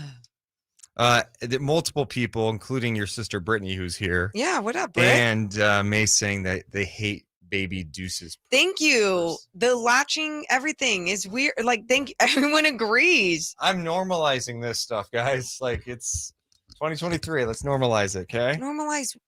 Nope, not gonna ask. Omar says, "What's on your shirt, Morgan?" She's wearing a crew neck that has Coach Nick's face on it. Why not? We sold these shirts on a limited basis, and we donated the money to Special Olympics NorCal. He is a Special Olympian who is getting ready for basketball season. Yeah, getting ready or I think he's in basketball season And now. let me just tell you, buckets. Yeah, like LeBron status. 6'3". He's more Sabonis. Yeah, he okay. He says his game's like LeBron, so I just believe him. I know he said that. His game is not like LeBron. Okay. He's a big bully. Fun fact, Yeah. Brittany Reagan in the chat Yeah. created these. Pretty talented. Thank you, Brittany. When you said Brittany in the trap, I was like, whoa, what are you guys Brittany in the doing? trap. Oh my God, that's funny. Coach Nick, why not? Tony says we're 9 away from 450 likes. Can we get there by the end of the show? That's a Woo. great question. I don't think so. I don't think they got it in them. Wow. Chris, I loved your update music, by the way. You should change it up to just a whole bunch of chill songs. Hey, question, Morgan. Last couple of games, are any concern of Kevin Huerter, or are you just chalking it up to he's just a couple bad games? He played 21 minutes in the win over Minnesota, and he played 18 minutes last night.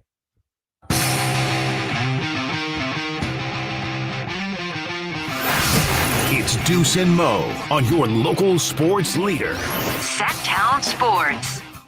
Deuce Mason, Morgan, Reagan. Coming up at 2 o'clock, we got Cattles and Rami.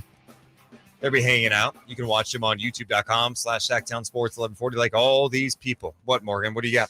Nothing. I just noticed how the whenever Deuce puts on his new sequin purple sparkly jacket, that the camera will like focus in on it and like, I don't even know what to do. As it should focus in on it, because you got to dress for the occasion today. And then it becomes unfocused. It like doesn't want to use its lens anymore because it's so scared as you take off the jacket. Well, I don't want it to mess with the camera. Okay.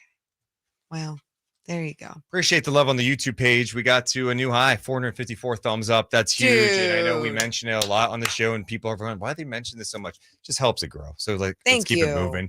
And we appreciate you guys so much. Morgan, are you going to be like, if Fox doesn't make it today, are you mad? Or are you like, hey, let's just see if like injury replacement, or is it upset? That's a good point.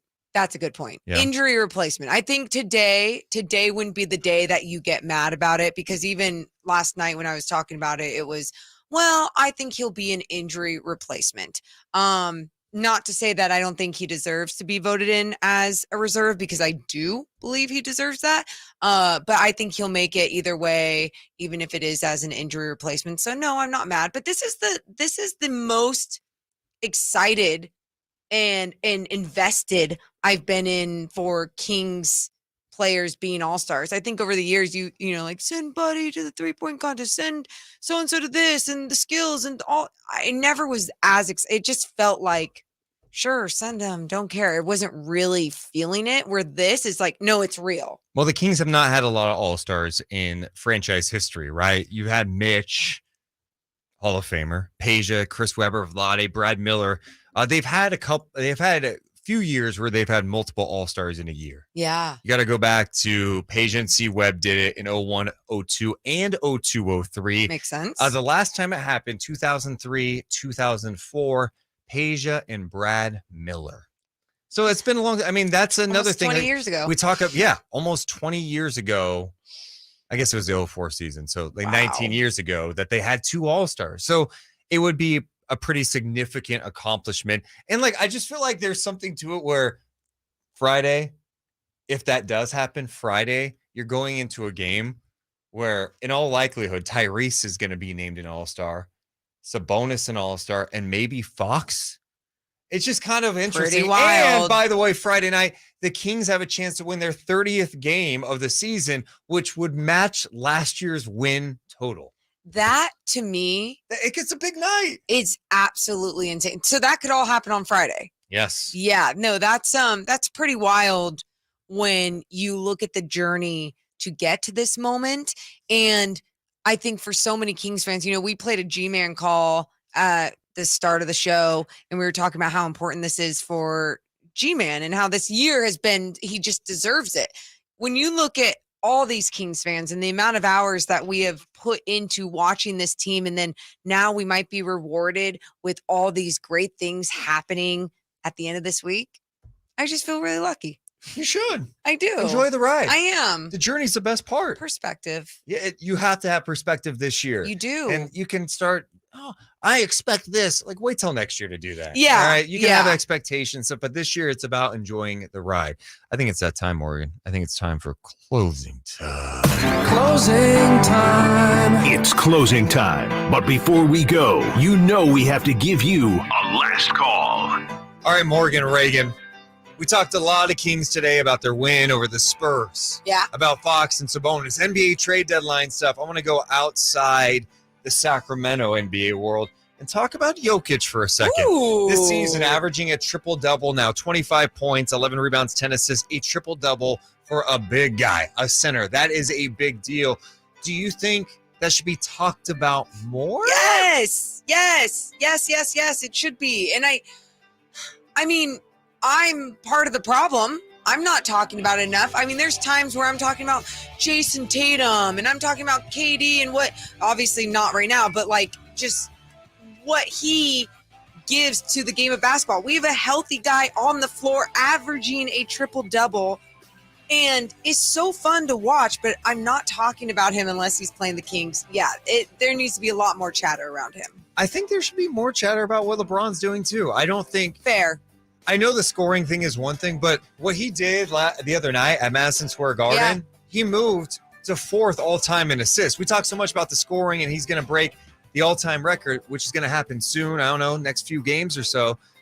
This is a big deal. Can I be honest? We only talk about LeBron too as like you're saying, like as he's going to break another record. Of course he is. Like people are acting like it's not that big of a deal. It's like when you have that courtside website to watch the box score of a game and they throw little stupid random facts at you all during the game. LeBron's bigger than that. He's not just passing someone randomly each time he's making this. Like he's passing big names on these lists. And yeah, it should be talked about as well.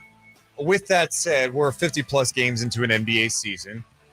We just talked about Jokic, who's won the last 2 MVPs. Who's Morgan Reagan's front runner for NBA MVP this year?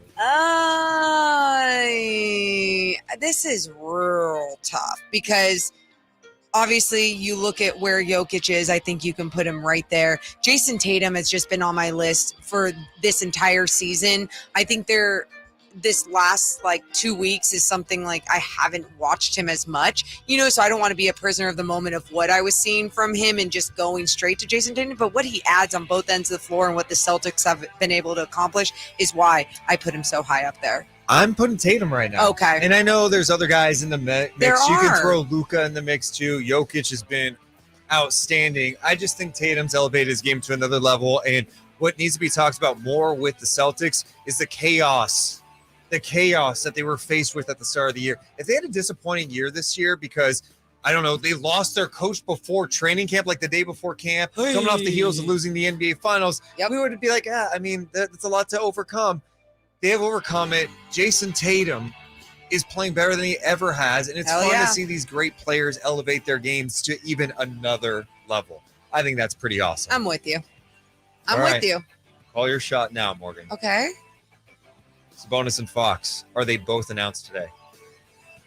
I'm saying yes. They both get in today. You're saying yes? They both get in today. No injury replacement. Fox, Sabonis, they get in clean. 1, 2, 3. Yeah. Wow. Okay, my heart, my brain, I'm just going to go with my heart. They both get in. Because it's find just out more fun soon. that way. We're gonna find out very soon with Cattles and Rami. Can I add to closing time? Yeah, And this is not basketball. This just came in. Oh.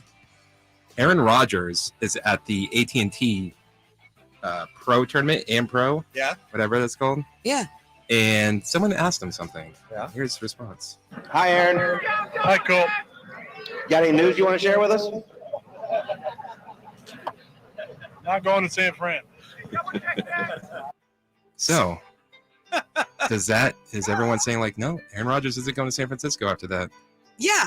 100. Great job getting that. Yeah, no, he's not going to San Fran. He's probably going to retire with That's Brady. such a random thing to say. Yeah. That's such a, like, any news and you go, I'm not going to San Fran. I mean, maybe Yeah, that's... anything. I don't buy it. He's probably going to San Francisco now. That's where Oh, we're he's going. swerving everybody? He is. This is a complete swerve.